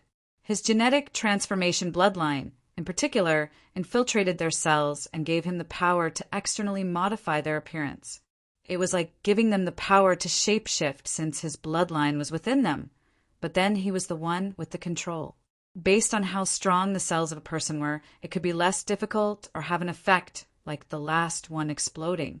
After another hour went by, Gustav could no longer modify the second corpse. It no longer responded to flesh warping after being modified for so long. Currently, the nose of a corpse was as long as a carrot, while some other body parts were weirdly out of shape too. This is more difficult than I thought it would be, Gustav sighed and proceeded to move to the side to rest. Currently, his breathing was a little more hurried than before. This was because using this ability sapped a lot of bloodline energy from him. He had made his original bloodline the base for all his other bloodlines. His other bloodlines were connected to it, and so long as he channeled his original bloodline, others would also increase in rank. It took more toll on him when a lot of energy was being sapped from his original bloodline than others. This meant that, even after he had managed to master this ability, he couldn't use it on a whim. Gustav stared at the two other corpses available for him to use. He suspected he might even need more than what was available at the moment. He had been here for about 3 hours already, and it was getting close to daybreak since he arrived around midnight. The last phase of the plan will be stalled for longer than anticipated. I can do anything until I learn this, Gustav thought and resumed learning flesh warping. Within a massive apartment, a girl with blue hair and beautiful looks could be seen lying on a bed in one of the rooms. Her eyes suddenly sprang open as she sat up. I can sense his presence, she muttered while standing to her feet. She quickly moved out of the room, arriving in front of a passageway. Doors could be seen along the passageways which led to other rooms. She arrived in front of the second one by the left and began knocking. Bang, bang, bang. Her knock was so loud that, in a few moments, the person within had already moved to open it up. Vera, what is it? Angie's voice resounded from the entrance of the room as the door opened up. I can sense him. He's in the city right now, she voiced out with a tone of urgency. Sense who? Angie asked with a slightly confused look. Gustav. The The moment Vera stated this, Angie's eyes widened. How? She asked. That's not important right now. We have to inform Miss Amy, Vera responded. It would seem she didn't directly go to Miss Amy herself, since Miss Amy had stated that she only trusted a few of them. Wake the others. I'll go inform Miss Amy right now, Angie instructed before dashing out of the passageways. Vera nodded and proceeded to go banging from door to door. Despite the fact that it was midnight, everyone seemed to be on the alert, as it only took a few moments for them to respond. In a few moments, everyone was gathered in the living room except for one person. Where's Miss Amy? Eldris asked the moment Angie arrived back in their midst. I've checked the entire building as well as the premises. She's nowhere to be found, Angie responded.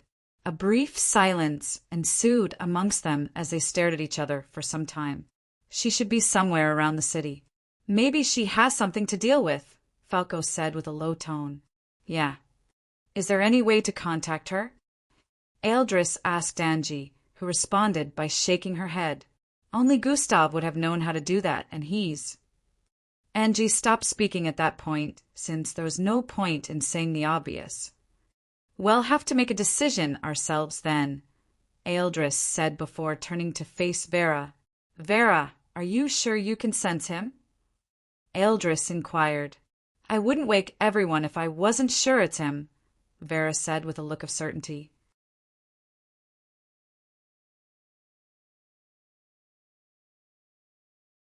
Chapter 762. So, can you direct us to where he is? Eldris asked next. His presence suddenly appeared in the city. I can't pinpoint his exact location.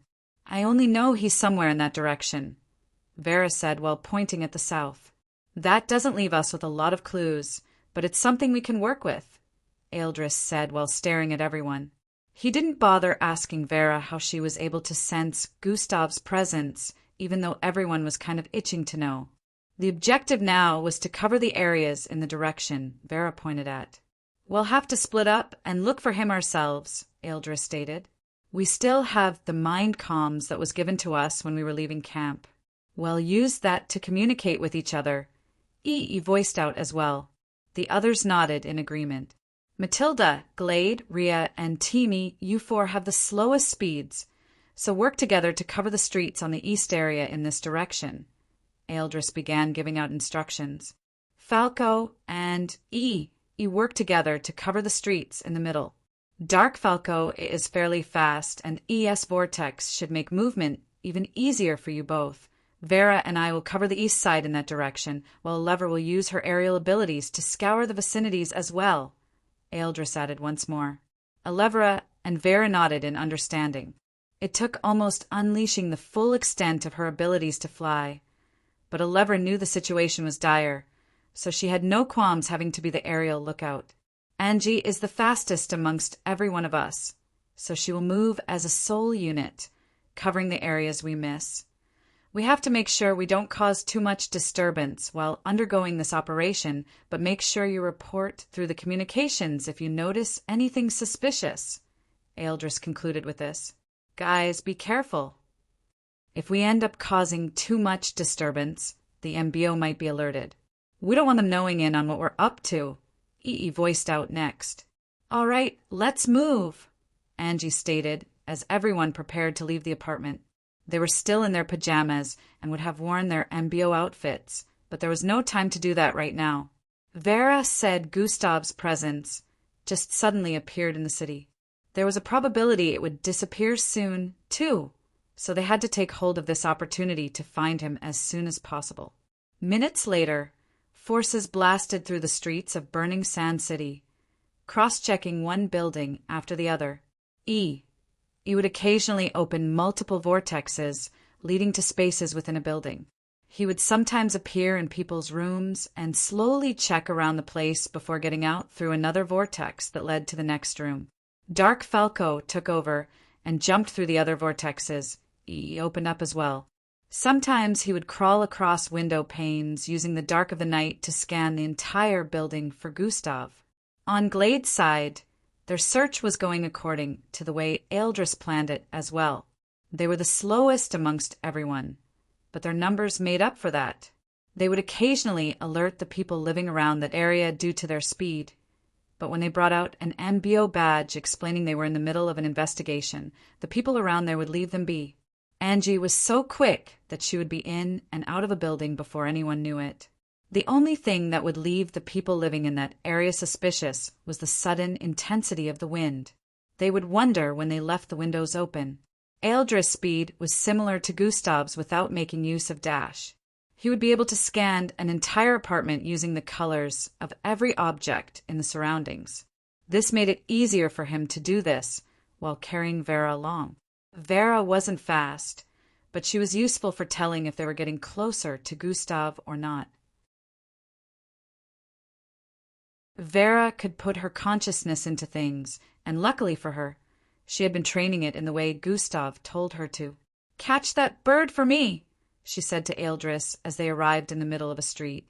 Eldris had no idea why she would need that, but he leaped from side to side across the skyscrapers in the vicinity and caught the bird in a few seconds.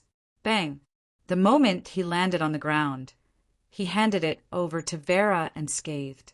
It looked a little like an eagle with leopard-colored feathers and 12 inches long feathery tail. Vera closed her eyes while holding onto the bird, and in a few moments she let it go.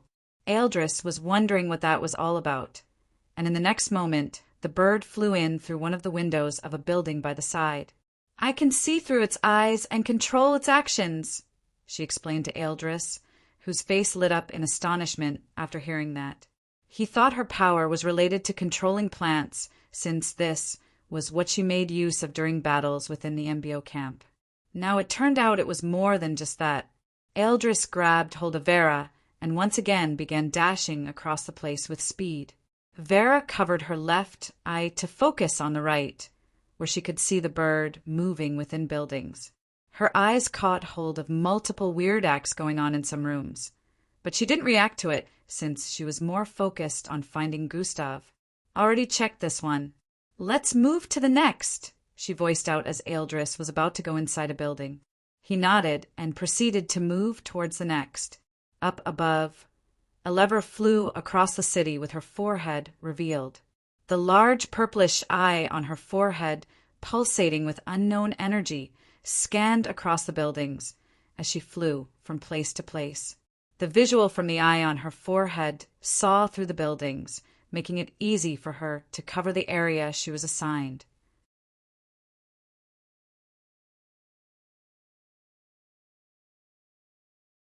Chapter 763. The visual from the eye on her forehead saw through the buildings, making it easy for her to cover the area she was assigned. Everyone had a map of the city that displayed the streets that extended in the direction Vera had pointed them in. The moment any street in the area A group was assigned had been cleared, they would communicate through the mind's comms to make sure Angie didn't have to check those places again. Angie was lowering the intensity of her speed on purpose, so as not to cause too much commotion across the city. If this wasn't the case, it would only take her a minute to check every single space within a 200-story building. This search went on for over 2 hours, and it was almost 6 in the morning.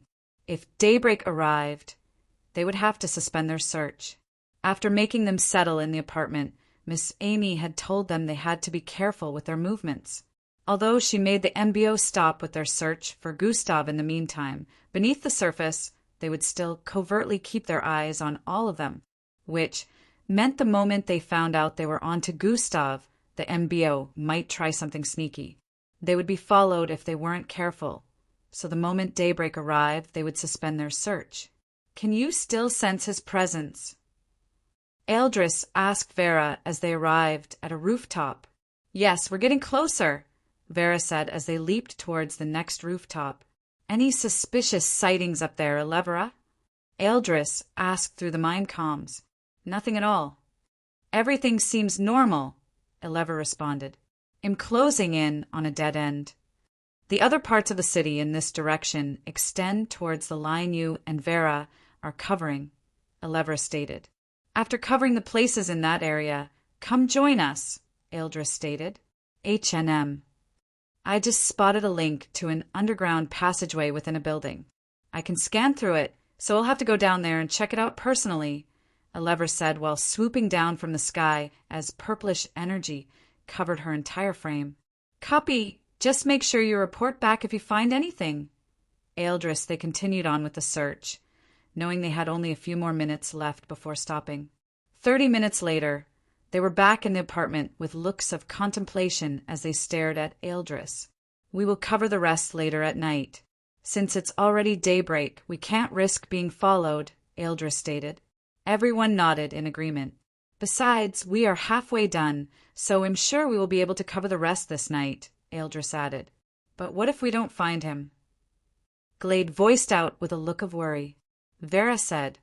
Before Angie could complete her sentence, Glade interrupted. Yeah, Vera said. And we all trusted her without even questioning how she is able to sense Gustav's presence in the first place. What if it's a hoax? What if she's wrong, and we're just wasting our time searching in the wrong place? Glade questioned repeatedly. Well, Angie was unable to answer these questions, and some of them turned to stare at Vera. I just want us to find my rival. It doesn't matter if she's sure or not, Rhea voiced out next. At least it's better than just staying here without doing nothing, Timmy added as well. Come to think of it, we were all brought here so we could help them predict Gustav's mode of thinking, so they can find out his next move or at least track him with the knowledge we provide of him.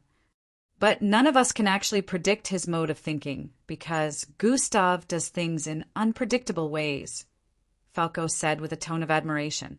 Even if we were to provide them with any information, it wouldn't do them any good because no one can ever tell what Gustav is up to unless he reveals it himself.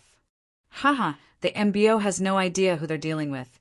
E chuckled lightly as he voiced out.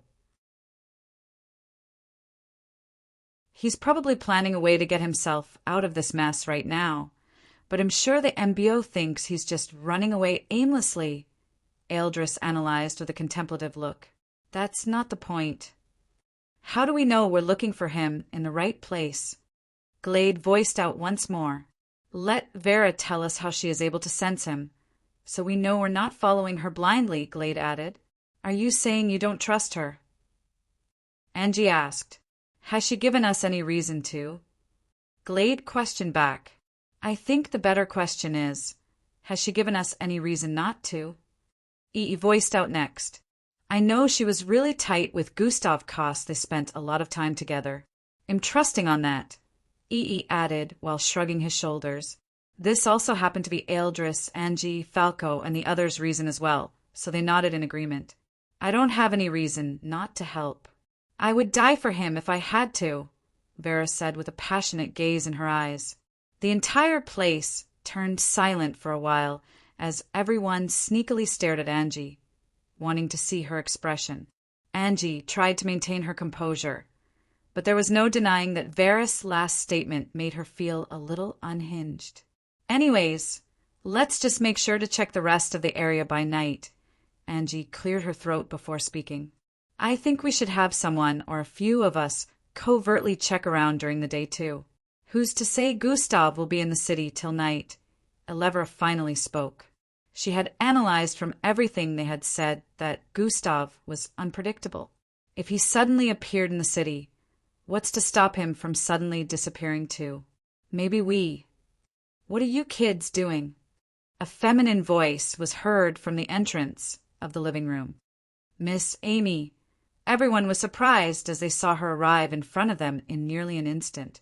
They didn't even know when she arrived.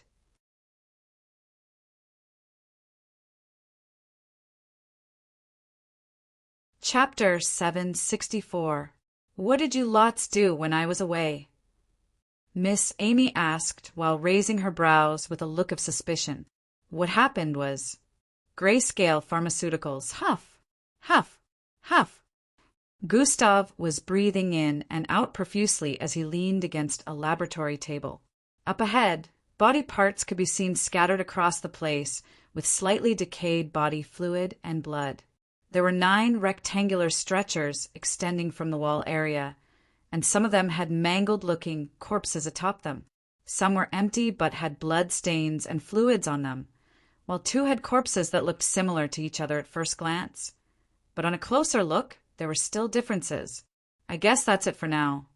I'll need to ask scientist Zill to get me more corpses, Gustav voiced out after resting for some time.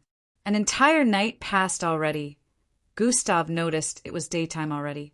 Gustav stood back straight and decided to go find Sir Zill. He walked out of the lab and found Sir Zill in his office, working on something with his holographic computer. "Oh, you were here!"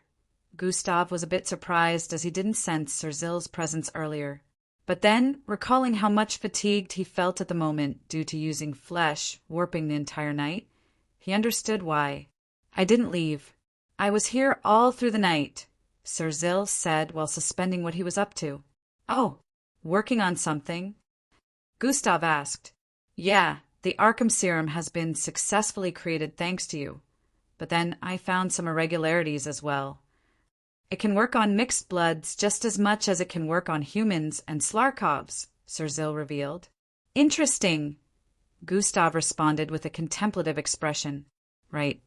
You look really exhausted. You should have some rest," Sir Zill voiced out with a look of concern. "I will be fine," Gustav said with a dismissive expression before proceeding to ask a question.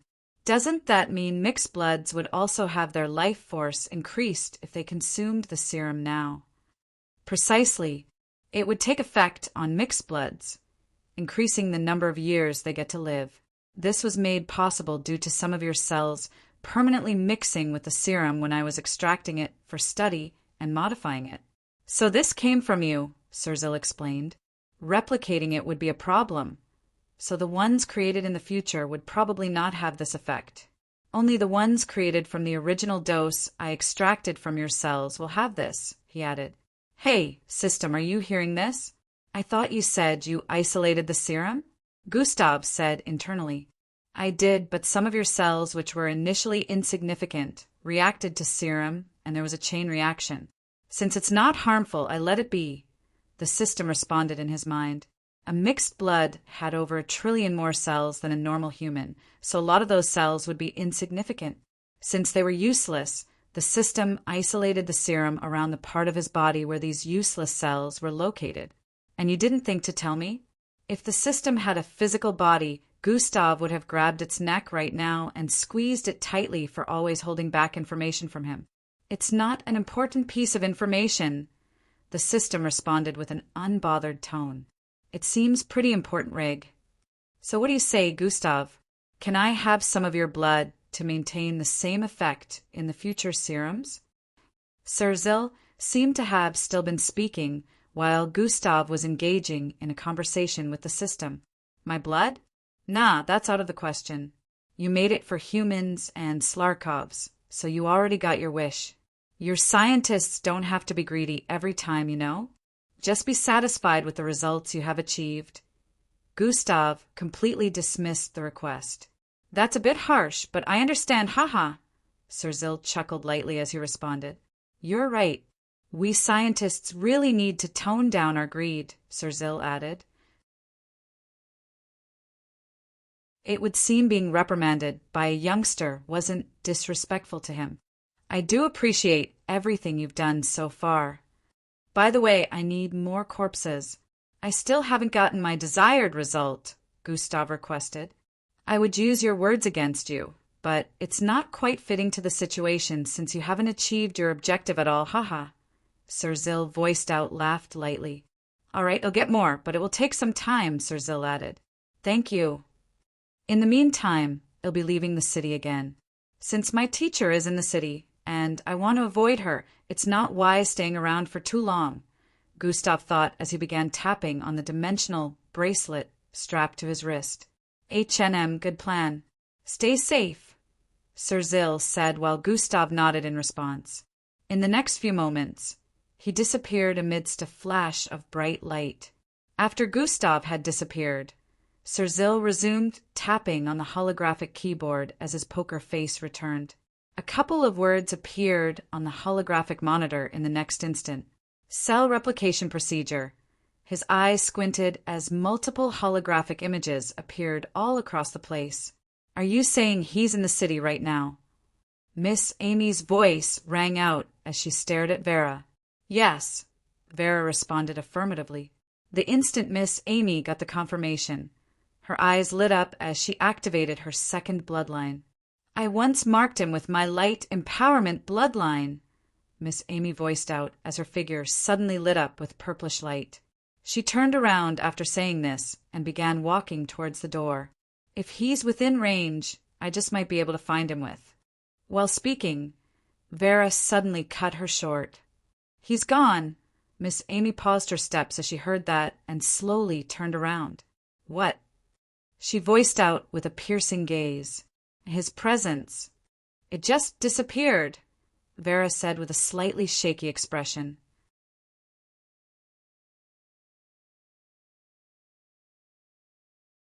Chapter 765. His presence. It just disappeared, Vera said with a slightly shaky expression. The others in the living room stared at Vera as well, with contemplative expressions. The purplish energy surrounding Miss Amy slowly died down as she began stepping forward. Are you sure? She asked as she arrived in front of Vera. Yes.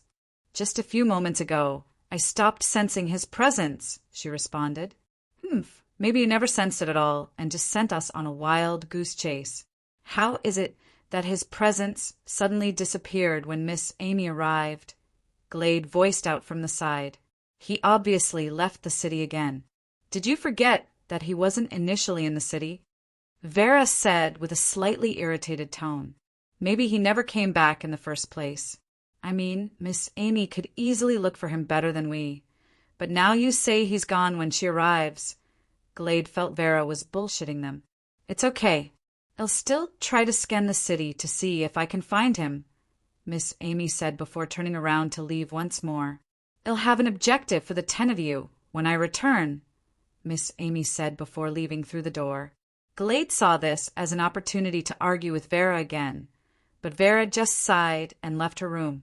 Everyone had felt how discontented Miss Amy was after Vera revealed that Gustav's presence had disappeared. It was without a doubt that she was disappointed. Angie and the others still didn't believe they wasted time in searching for Gustav all through the night, but they had to wait for Miss Amy's return so they would know the next step to take. If only Miss Amy was around during the night, Angie sighed as she voiced out loud. They all felt the situation would have been handled easily by her if she was available during that time, knowing all their strengths combined were not even a quarter of hers. What they didn't know was during the night, Miss Amy flew to the other neighboring cities. Although the burning sands surrounding the city covered a radius of more than 2,000 miles, Miss Amy had flown all the way across them to visit the cities beyond the burning sands. Of course, her objective was to find Gustav. He was suspected of having escaped to one of these cities, since it was impossible to hide on the burning sands. It took her the entire night to cover 2 cities on the east and west sides of the burning sands. She didn't take the kids with her because they had just arrived, so she wanted them to rest up till the next morning when she could give them an objective, not knowing such a thing would happen in the middle of the night while she was away. Some of them stayed in the living room while some returned to their rooms. They didn't have to cook since they were currently at a resort center where they would be served breakfast every morning. Within Glade's room, she sat down on her bed and brought out a small baby pinky nail-sized tool. After placing it behind her left ear, she tapped on the device. Dash, do you have a lead for us, Green Asset? She heard a voice in her mind. Yes and no. She responded. Dash, how do you mean? One of my teammates could sense Gustav's presence in the city earlier. I was going to point you guys in the direction. But then she said his presence just vanished. Dash, this is... How certain are you of the teammate's capability to sense his presence? I repeatedly clashed with her, trying to get her to expose how she is able to pull it off, but she wouldn't reveal it. However, I am quite sure that she was being truthful due to her suspicious connection with Gustav back at camp It's even more trustworthy when she doesn't want to reveal the secret behind how she's able to sense his presence, which was why I kept trying to get her to reveal it. Interesting. This teammate of yours, you have to keep an eye on her. Understood. Reveal the location of Gustav's whereabouts when his presence was sensed in the city. She couldn't accurately pinpoint the location, but she pointed us in the direction where she could sense his presence. Reveal the areas then. His presence already vanished, so... It doesn't matter. I will send a squad to covertly look around the areas. All right then. A few moments later, Glade had given whoever was on the other side of the call the areas to cover. Good job, Green Asset. You'll be up for a bonus soon. Thanks. I expect to hear from you soon enough. I almost forgot, since you're close with Gustav. Do you have an idea as to why he would return to the city?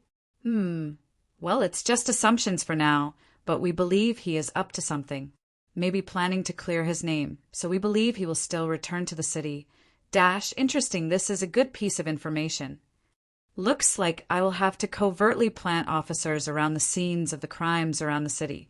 There is a possibility he will have to return to one of these places. That's great. While Glade was responding, a knock was heard on the door. I have to go now. She quickly disconnected in the next instant and stood up from her bed to go answer whoever was at the door. Angie, she voiced out and donned a light smile after opening the door. Glade, can I come in? Angie asked. Sure. Glade moved out of the way for her to come in. Why are you giving Vera a hard time? Angie asked. Because I don't trust her, Glade responded. Why? Angie asked once more. I just don't, okay. She's not originally a part of our group, Glade stated. Gustav spent more time with her than with me in camp, and he's the person with the biggest amount of trust issues I've ever met in my life. So I'm sure that counts for something. A wry smile appeared on Angie's face as she voiced out.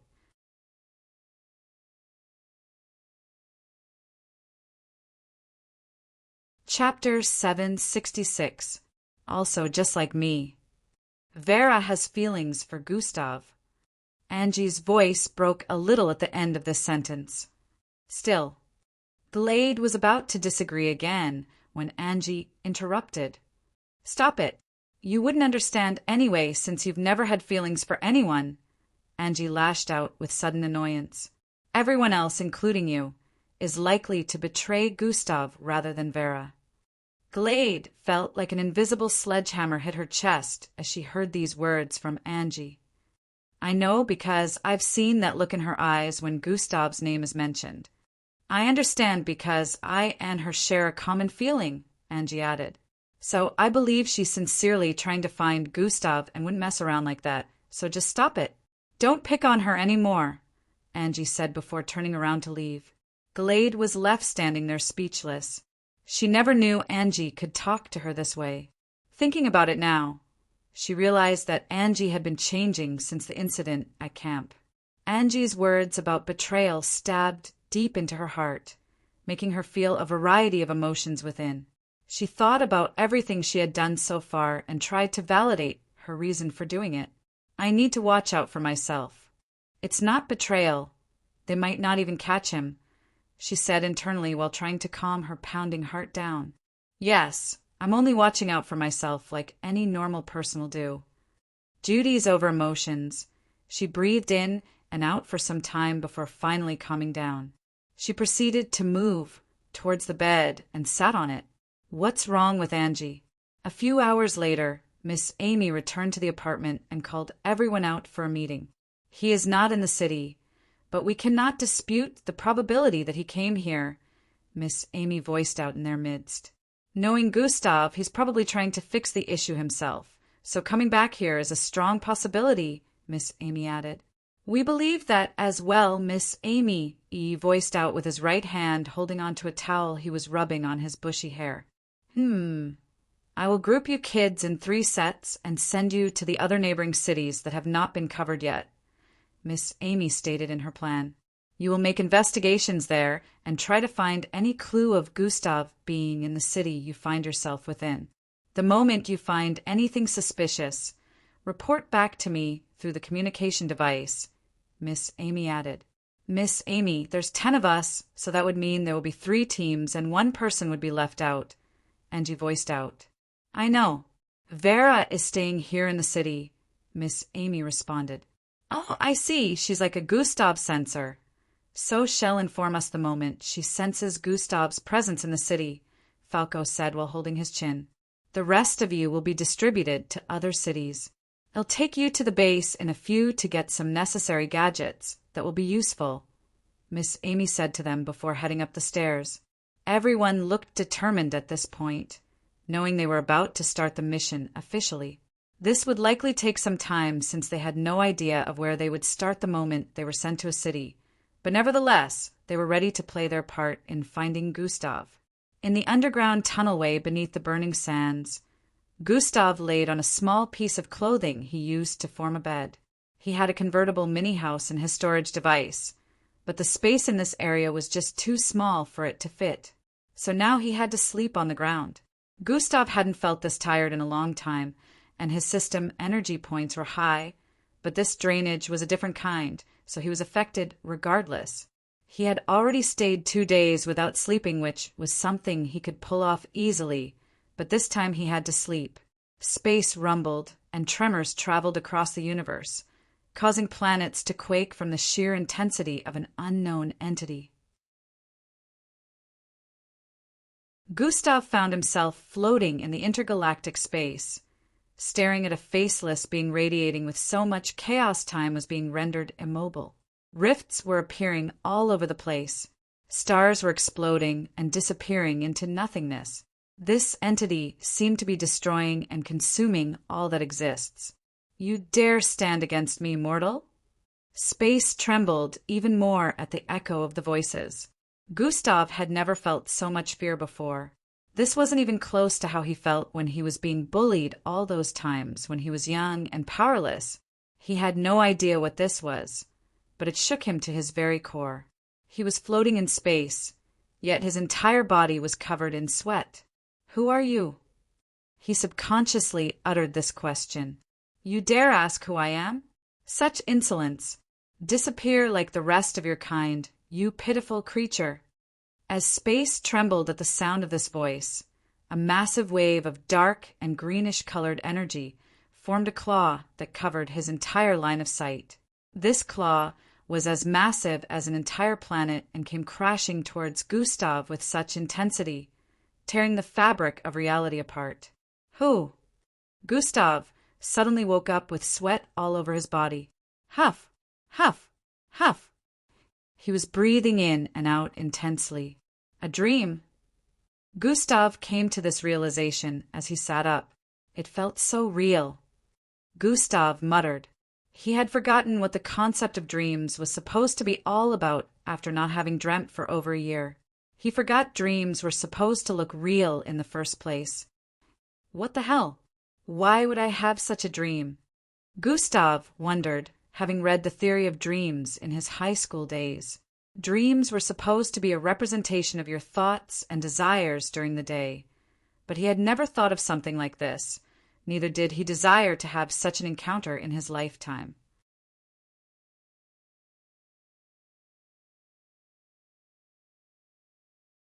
Chapter 767. Dreams were supposed to be a representation of your thoughts and desires during the day, but he had never thought of something like this. Neither did he desire to have such an encounter in his lifetime. At least this was what Gustav's ideology about dreams and nightmares meanings. He believed you had to be scared about something before it could appear in your dreams, and what he saw in his dream was something that confused him because he had no idea what that was.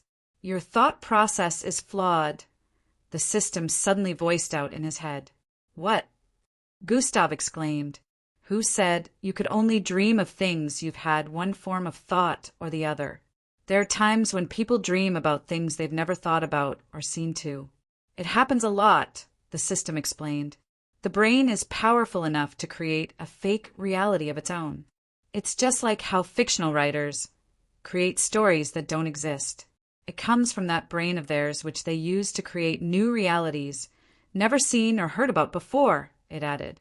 Oh, so my brain just created a world of its own not based on my experiences, thoughts, or things I've seen before. Interesting, Gustav mumbled.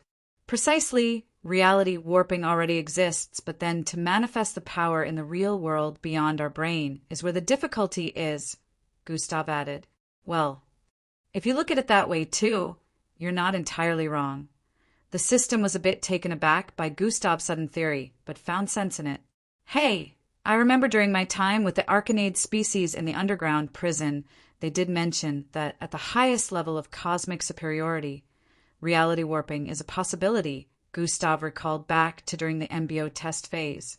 Just that no cosmic superior being has been able to achieve that in the last 5,000 years, according to them. The last one who did mysteriously disappeared. Gustav was still amazed that the Arcanades knew a whole lot of information on this. Thinking about it, he realized that was how things would become with him when he began space exploration. The Arcanades he met had spent all their lives traveling across galaxies, so it was normal for them to have lots of information. Oh, they should only have 4 years left of their sentence. I wonder if they got it reduced a little since the last time. Gustav voiced out, recalling it had been a year since his encounter with them. Refer to Chapter 235. Gustav decided that if he ever needed information about things related to space that he couldn't find anywhere, he would find a means of visiting them in the underground mixed-blood prison again. I haven't even gone beyond the first stage of cosmic superiority yet, Gustav mumbled as he stood to his feet. He wondered how long it would take him to get to the 4th stage, since he has been stuck in stage 1 for a year. You better be grateful for your current improvement.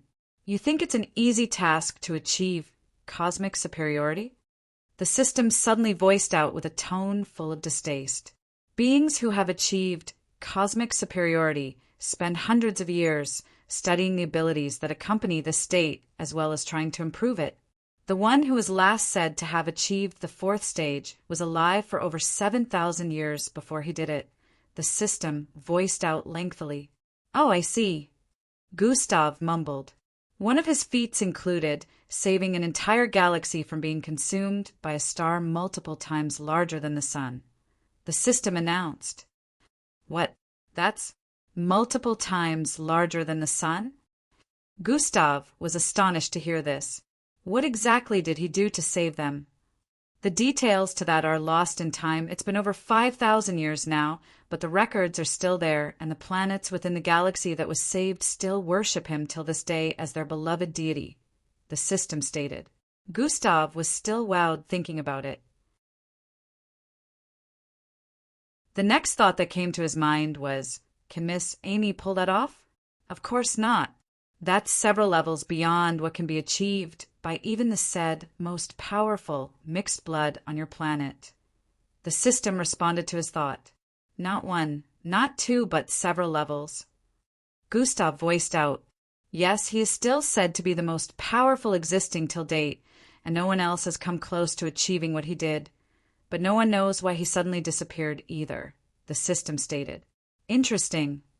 Doesn't this make the Earth weaker, since there are beings out there who could come close to him due to the power of cosmic superiority? Gustav thought out loud.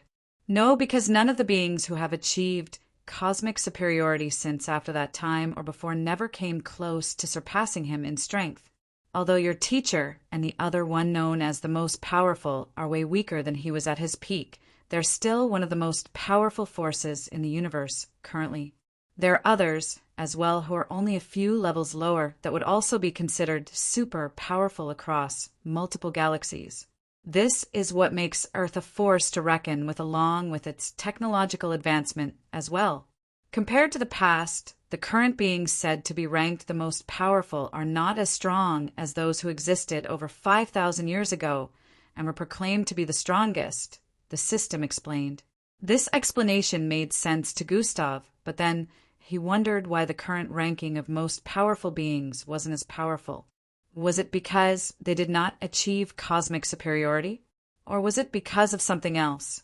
Either way, he still knew that Miss Amy's strength was super impressive since she was the youngest amongst a list where there were people who had lived multiple centuries. What was his name? Gustav asked.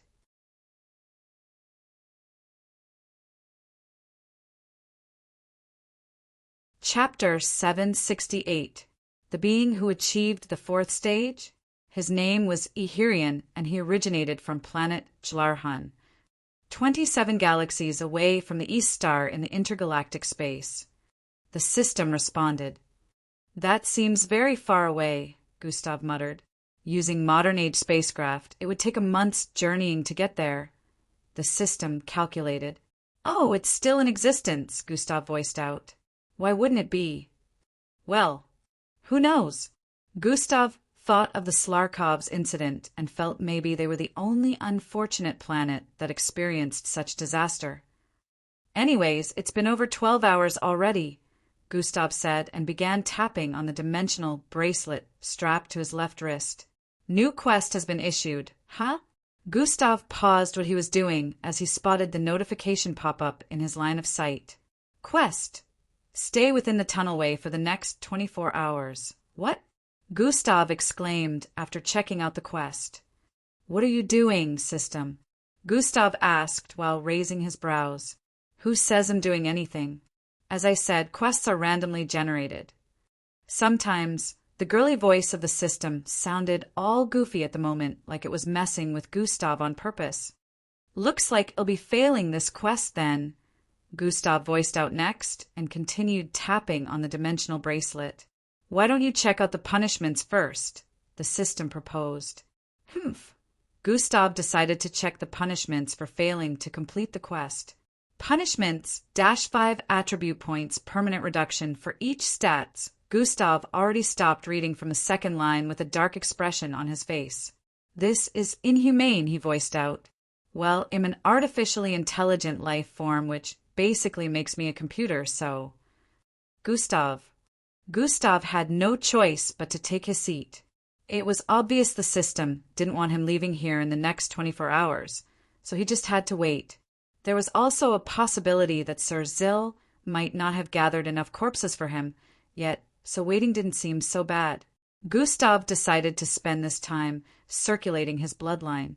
Since the system had given him such a quest, it would mean daily quests for the next 24 hours were cancelled. Meanwhile, Gustav's friends were being taken to different neighboring cities around Burning Sands to find him. Gustav only knew of Miss Amy's presence, but he had an idea that E and the rest were here too. Well, they weren't at Burning Sands anymore after being grouped and taken to different cities. Miss Amy wanted to take Vera with her to a different city, so she could sense if Gustav was within, but the thought of Gustav appearing back in Burning Sand City while they were away disturbed her. What if she was to take Vera to all the different cities surrounding the Burning Sands for her to sense if Gustav was in any of them, and they ended up missing Gustav if he appeared in Burning Sands during that period of time? This was why she decided to leave Vera back in the city. Also, it wasn't confirmed that she was capable of sensing him, so this would be a way of proving that she is. If Gustav's presence wasn't sensed in the city again in the next few days, she would be forced to believe Vera was incapable of sensing Gustav in the first place. Miss Amy had sealed her strength once again since a day ago. She wasn't supposed to leave the seal deactivated for so long, but the circumstances allowed for that to be, since she saved the other city from the ash-colored fog.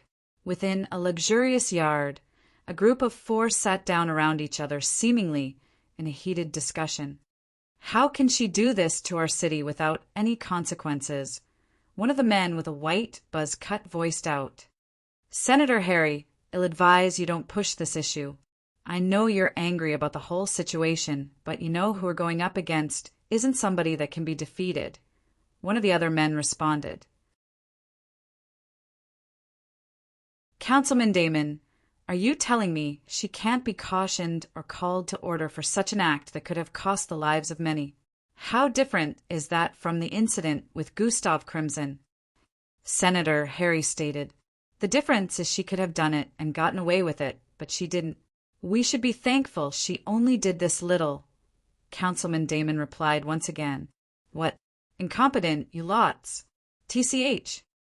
Senator Harry gritted his teeth in annoyance, seeing the way Councilman Damon and the other two men dressed in MBO outfits seemed scared of the person they were talking about. You know, we are referring to one of the strongest, if not the strongest being on Earth, and you want to sanction her.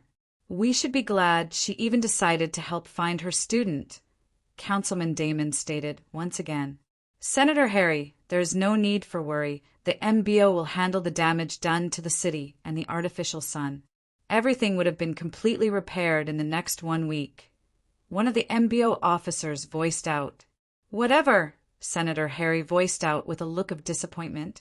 In a few more minutes, the discussion ended and all other 3 visitors took their leave while Senator Harry remained seated in this luxurious-looking yard which was a part of his property. There was a pool not too far away, a big golf field up ahead, flowers, and all sorts of beautiful plants in the vicinity along with a variety of decorations. A massive blue house was positioned far behind. Senator Harry's face turned dark as he spoke, and not letting this slide, he proceeded to make a call in the next instant. In a flash, 24 hours had gone by. Gustav finally opened his eyes within the underground tunnelway to see a notification in his line of sight. Quest completed. Stay within the tunnelway for the next 24 hours.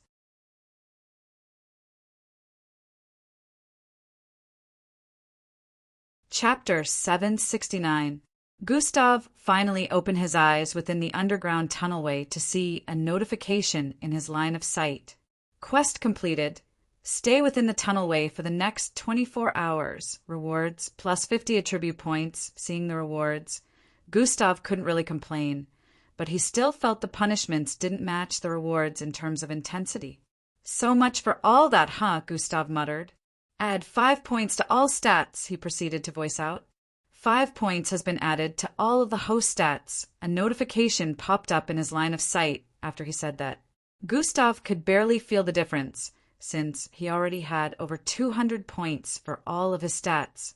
Still, he felt every additional ounce of strength was necessary. Time to go, Gustav voiced out as he tapped on the dimensional bracelet strapped to his left wrist. In a few seconds, he picked the coordinates and disappeared from the underground tunnelway. Zing, appearing back within Sir Zill's office. Gustav found the place empty. Sir Zill wasn't in, neither was Carice's. It was understandable that Carice's wasn't here since Gustav hadn't asked for her, yet due to getting busy with flesh warping in the last few days. Gustav looked around the office for a few moments, more setting his eyes on the holographic computer on the office table. Since it was lighted up, it meant someone was here a while ago, which led Gustav to believe that Sir Zill probably didn't go far. He decided to sit on the sofa and wait for him instead of heading into the lab. After all, he would still have to ask Sir Zill if the corpses he needed were available. About 30 minutes later, Sir Zill walked into the office and jumped back a little with a startled look after spotting someone sitting on the sofa by his right. Aren't you a little too old and way too gigantic to be getting jumpy over little things? Gustav obviously witnessed the embarrassing act and voiced out. He currently had his legs leisurely crossed as he stared at Sir Zill from the side while shaking his head. You startled me, haha. Please don't do that again. Sir Zill voiced out with a burst of light laughter as he saw Gustav slowly uncross his legs. Is there any reason to be startled? Gustav asked. Sir Zill smiled wryly as he moved towards his office seat.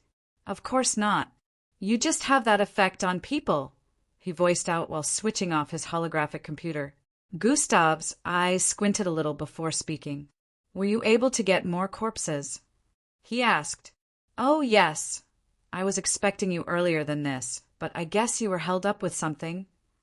Sir Zill stated and asked at the same time. Yes, I was kinda held up. Gustav felt like cursing the system at this point. Randomly generated. The system voiced in his mind as it already could sense Gustav's annoyance. I see.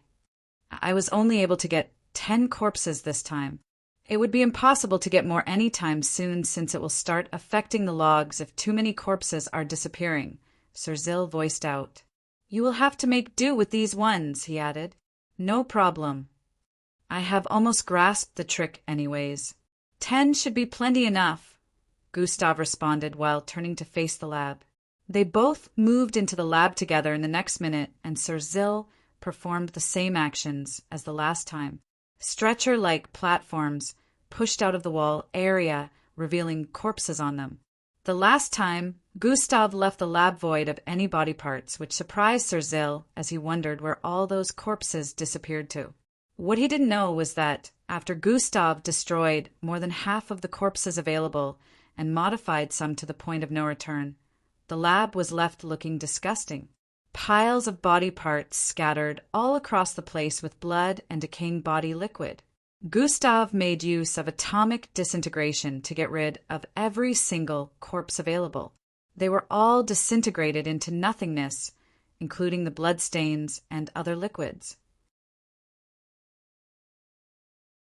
The only thing he was unable to completely get rid of was the stench, but Sir Zill seemed to have taken care of that. However, now that corpses were being revealed once more, this place was about to return to the state Gustav left it the last time. After a brief dialogue, Sir Zill left the lab to Gustav and went back to his office. Gustav wasted no time in beginning flesh warping once more on the first corpse. The last time he did this was almost 2 days ago. That time he had come close with the last corpse before it reached a state where he couldn't modify it anymore. He knew he was close to learning flesh warping, a point where he would be able to achieve the desired look he wanted for a corpse, but he still couldn't tell how long it would take. Flesh-wriggling sounds rang out in the room as he took his time in modifying the first corpse, with a body image in his mind. Hours flew past, and before Gustav realized it, the night had gone by. Not caring about how long had passed, he remained focused on his goal. The lab at this point was already stinking because Gustav still made a few mistakes and caused some of the corpses to explode. In the next few hours, he was able to modify about 3 more corpses without causing anybody explosions, but not 100% to his satisfaction. He kept going at it for multiple more hours until he finally stopped. Gustav slowly removed his hand from the face of this corpse and moved back a little to examine it from different angles. "I did it," he muttered as he stared at this corpse, which vividly resembled the one he had been picturing in his head this whole time. He had finally successfully flesh warped a corpse to his desired look.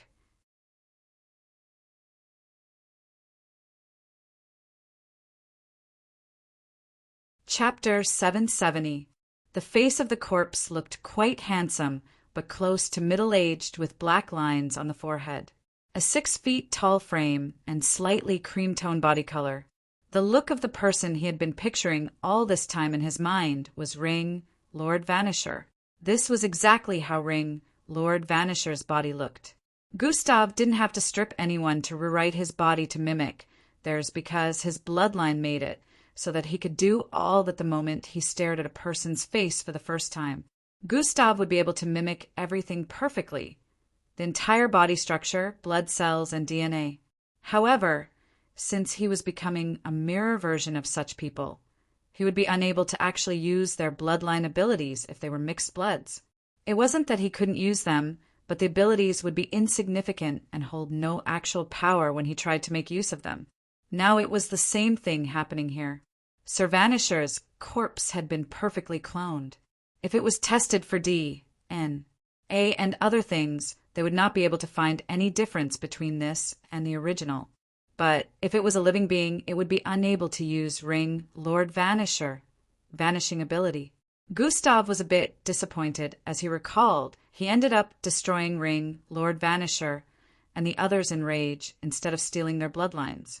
Some of them had very good bloodlines that had even been trained to the kilo level, which would make Gustav more powerful if he was to have acquired them, but his rage didn't let him think of anything at the moment other than slaughtering every last one of them. Slash! Gustav's palm, covered in milky light, suddenly came hacking down on the neck of the corpse, causing it to be severed. Now what was left in front of him was a headless corpse of Ring, Lord Vanisher. "The next phase of the plan can now commence," Gustav voiced out and sighed in relief as he moved about the lab to do a few things. By the time Gustav was done, he realized it was almost nightfall once more, and he had been in the lab for 2 days already. It really didn't feel like 2 days had already gone by since he was engrossed in flesh warping. Now that he finally completely won perfectly, he felt he could use it better now, but trying it on a living human was still out of the question. "It is time to head to the other business district," Gustav voiced out to Sir Zil as he picked up the corpse and put it in a kind of bag. It was impossible to keep human-like corpses in a spatial storage device, be it alive or dead. It was possible to keep corpses of mixed breed in them, but not living ones. If a human-like corpse was forced into a spatial storage device, an alarm would be sent to the nearest authorities, pinpointing the owner's location. Gustav could create his own spatial storage without any of those restrictions, but he could only do so when ultimate combination form was activated, so he had to use a bag. "Be careful. They probably still have the whole crime scene being monitored," Sir Zil stated with a slightly worried tone. "HNMM, the area of impact, is very large, which means the possibility of finding gaps is higher," Gustav responded while shape-shifting into a different look. "I have also installed anti-monitor devices inside the bag, so it's impossible to tell what the content is if it is scanned from anywhere with scanning devices," Sir Zil added. "After I manage to successfully plant this, the only part left to be played will be that of yours along with Carice's and Marshall," Gustav stated. "Thank you once again," Gustav added before walking towards the window by the left. Sir Zil nodded at him before he leaped through it. Gustav landed on the next street and began moving towards the nearest bus station. He was going to use public transit this time because making use of his speed might attract attention. There weren't a lot of people that could move as fast as he could. Gustav's plan was to arrive a few streets away from the premises and slowly make his way there on foot, not trying to arouse any suspicions. 6 hours earlier in the apartment Miss Amy and the others resided in on the day of their arrival, a beautiful lady with gray and blue-colored hair walked from place to place within the apartment. This was Rilia, the same lady who referred to Miss Amy as Lil Sis. The apartment happened to be empty at the moment after she checked the place repeatedly. "She's not here," she voiced out through a communication device. "Did you double-check?" A feminine voice was heard from the other side. "What do you take me for, Lil Sis?" Even without checking, I could already tell this place was empty, but I still decided to do it. There's no way she could have just disappeared like that. It was already quite obvious that Miss Amy was the other person on the other side of the call. "This place looks like no one has been in it for days." "My guess is she has been gone for over a day," Rilia responded. Maybe she went looking for him on her own. I'm heading back to the city. Try searching around the city for her." The instant this sentence was voiced out, the communication was disconnected. Lil Sis. Rilia was about to say something when the call got disconnected. So much for not wanting me to get in your way, Humph." Rilia pouted in displeasure as she recalled Miss Amy's indirect threat the other day. She proceeded to storm towards the entrance with a look of displeasure. "I have to find that Vera girl before she gets back," Rilia stated with a look of seriousness after arriving outside the house.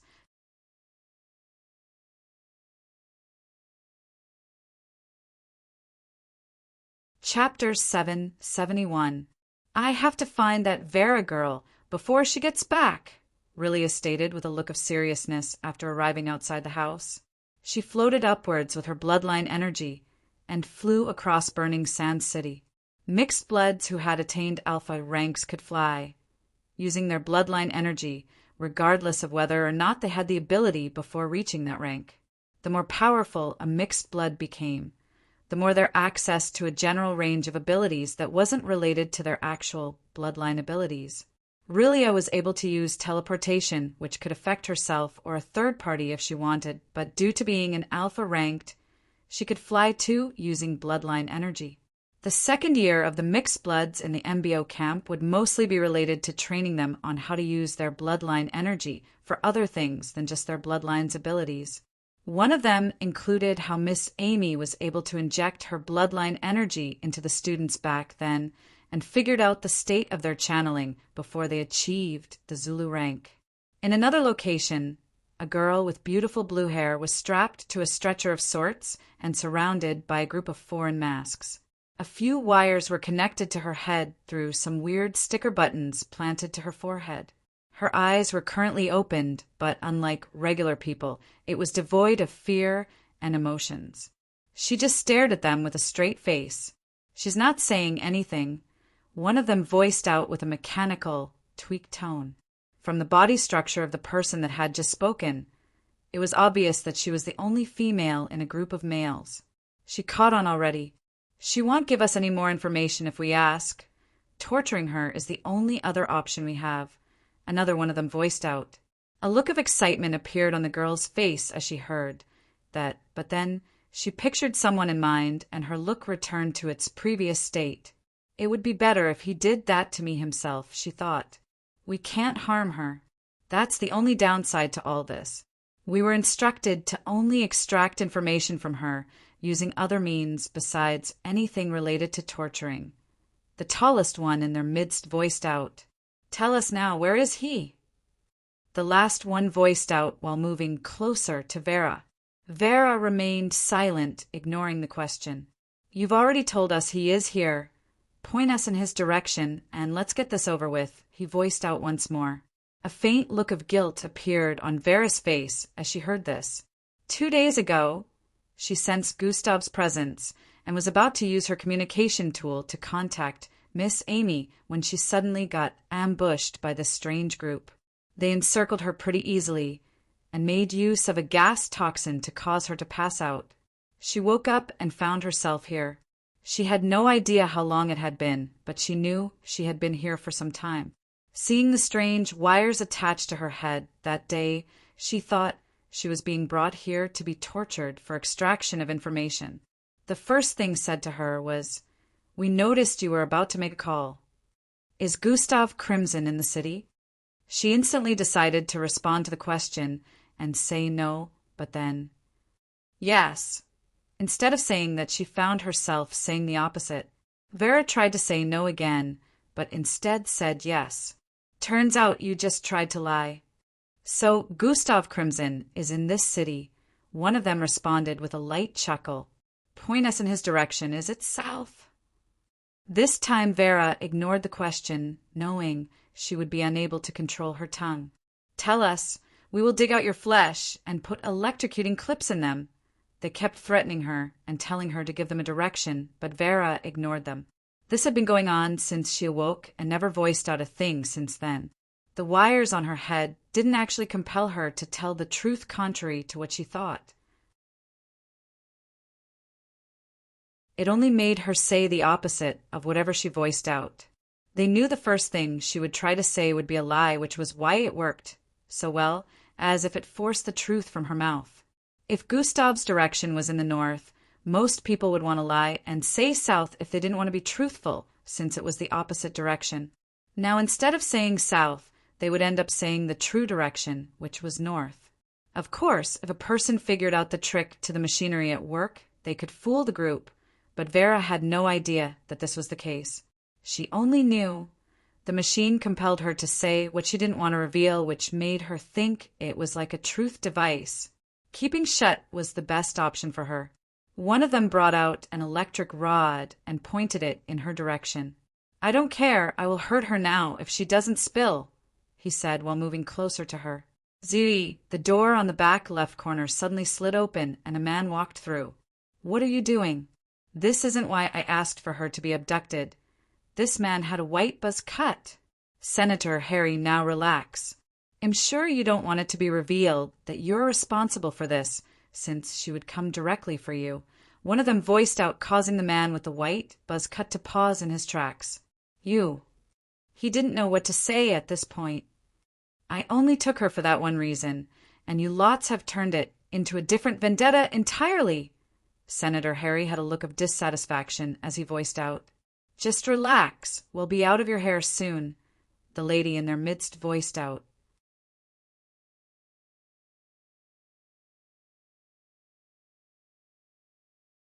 Chapter 772. Even if she doesn't give us any additional information, we know he's here. We have taken proper measures to find him. Multiple secret agents have been deployed all across every single scene of destruction in the city. They are all undercover and in hiding, so he wouldn't notice them. The moment he visits any of these crime scenes, he will be caught. The tallest in their midst voiced out to the senator. Vera's eyes widened a little as she heard that. She became worried because, even though she could not pinpoint Gustav's exact location, due to being able to perceive the direction he was currently situated in, she could tell he was on the move. She recalled Ealdrith's statement during their discussions. He's probably planning a way to get himself out of this mess right now, but I'm sure the MBO thinks he's just running away aimlessly. Vera was very surprised these unknown people already had it figured out. The MBO would most likely underestimate Gustav's way of doing things, since they didn't know him, but his friends who did were the only ones who could think like this, which was why Vera was surprised. He's changing directions very fast. I need to find a way to get out of here and stop him, Vera thought as she began struggling to free herself. Meanwhile, Gustav was currently in a vehicle headed for the business district, which was only a few minutes away. The small hover bus just passed through another installed teleportation point, reducing the amount of time left till he arrived there. He'll go in from the west area after walking around first. He'll need to check around properly. Gustav was making plans since he knew the vehicle was almost at his desired destination. Vera could sense the change in directions due to how the hover bus got teleported from place to place. Unfortunately, her bloodline was currently sealed, so she was limited to normal human-like strength. We should be getting activity soon since it has already been 2 days, and once that is over and done with, we'll be out of your hair, the tallest one in their group voiced out to Senator Harry. I'm sure you also want justice for your city, or don't you, Senator? The lady also voiced out. While they were speaking, Vera was still struggling to free herself, and a seed fell from one of her clothes pockets to her left hand.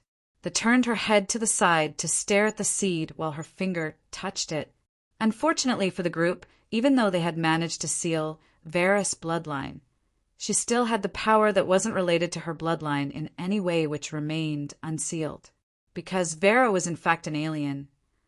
As her finger made contact with the seed, she shook her body, causing it to fall to the ground, and in the next instant, shriu, massive vines with thorns suddenly shot out of the ground, spreading across the place. The gang was taken by surprise, and one of them got impaled from behind, through the right chest area. Kairar, he screamed out in pain as the vine lifted him off the ground in the process of tearing through his flesh and slammed him into the wall. What is going on? Are we under attack? One of them shouted out as he quickly conjured glowing daggers around him and swung them out to protect himself from the trashing vines. The other two also channeled their bloodlines and tried waving off the multiple fat vines with spikes. Bam! One of them slammed into the senator, sending him blasting through the door with blood flying out of his mouth. "Senator Harry!" the gang leader shouted out and quickly joined all the glowing daggers around him together before slashing repeatedly across the place. Swish! Swish! Swish! Every single vine in the place was instantly cut into thousands of pieces, leaving only small roots left on the ground. The other gang member who got impaled fell to the ground bleeding profusely, and one of the teammates ran towards him to tend to his injuries. Just as the leader was about to go check on the senator, he looked back and noticed the stretcher-like platform was empty. "The girl is gone," he voiced out with a look of surprise. "What? She did that, but we sealed her bloodline?" The lady voiced out with a surprised expression. "She can't have gone far. Check if the senator is okay, I'll find her," he voiced out and stormed out of the place. The glowing pieces of light floating around him formed a platform which he jumped on and flew across the corridor. At that moment, Vera was running across a corridor, not knowing which way leads to the exit, but she followed her instinct. She pulled out several more seeds from the pocket where she kept them and threw them all across the place after inputting her will in them. The instant she scaled through, more vines burst forth from the floor, spreading across the place and leaving no gaps to pass. Swiley Eye, the man chasing from behind, sped across the air, and the moment he arrived in front of this blockage, a small battle ensued between him and the multiple vine roots with spikes. In a few seconds, he slashed them to thousands of small pieces, leaving him enough space to pass through. Vera was already closing in on the exit of this place after turning multiple times, but she could sense the approach from behind. Reaching into her pocket once more, she tried to get some seeds, but found out that she only had one left. Up ahead was a massive metallic door, over 20 feet tall with wheels in the middle, and on the right was a small box that scanned for features. She could either use the last seed to try and delay the pursuer, or use it to destroy this exit point. This was a difficult decision, as she knew she wouldn't be able to outrun the pursuer if she decided to use it against the exit, but using it on the pursuer too was only delaying the inevitable.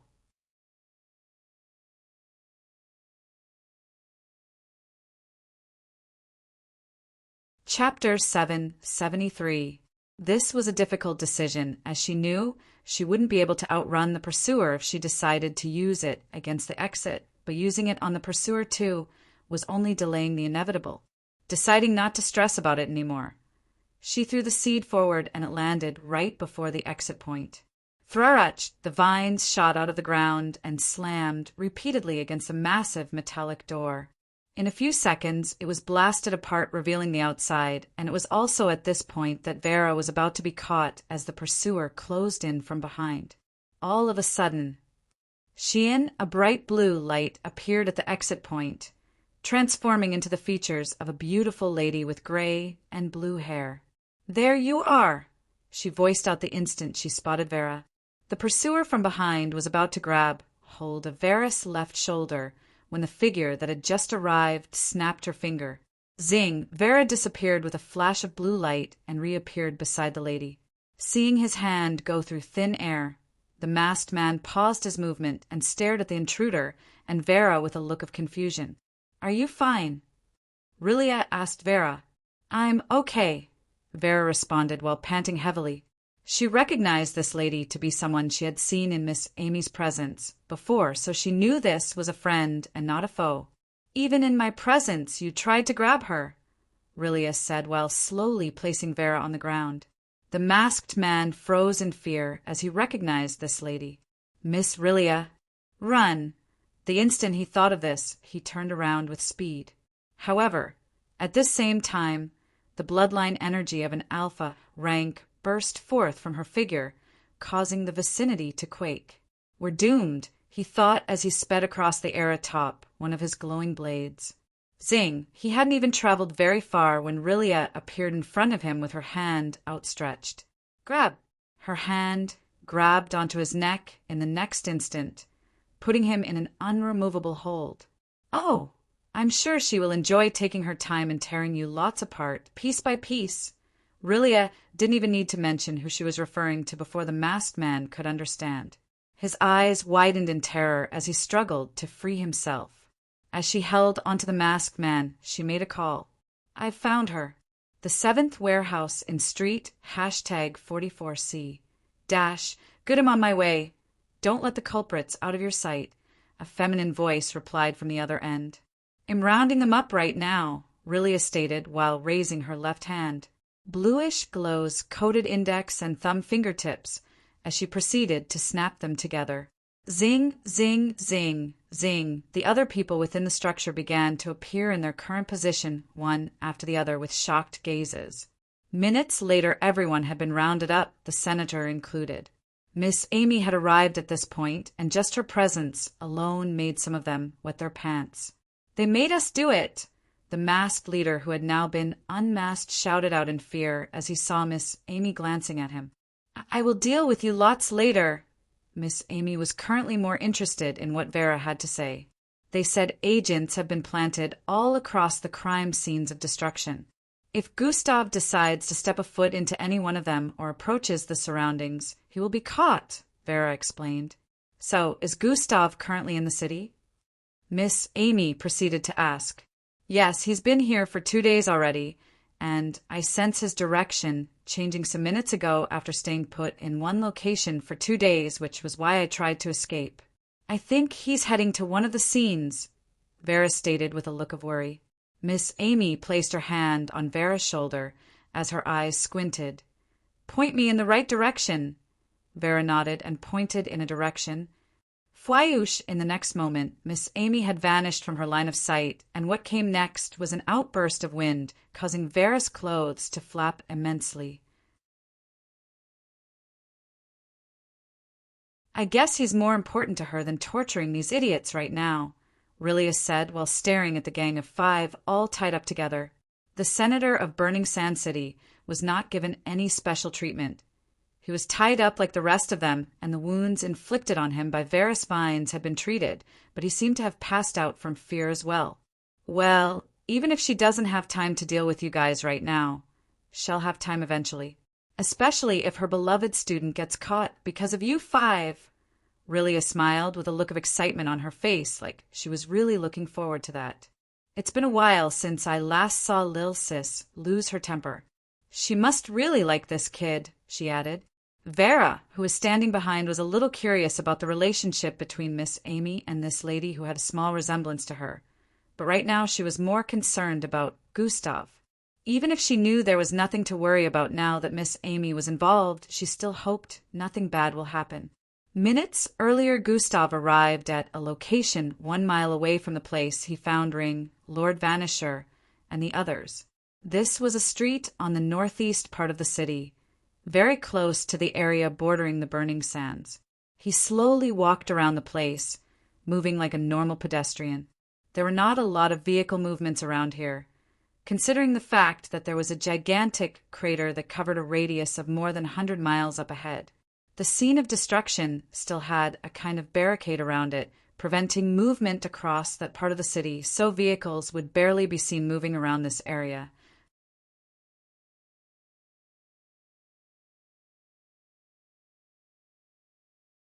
Chapter 774.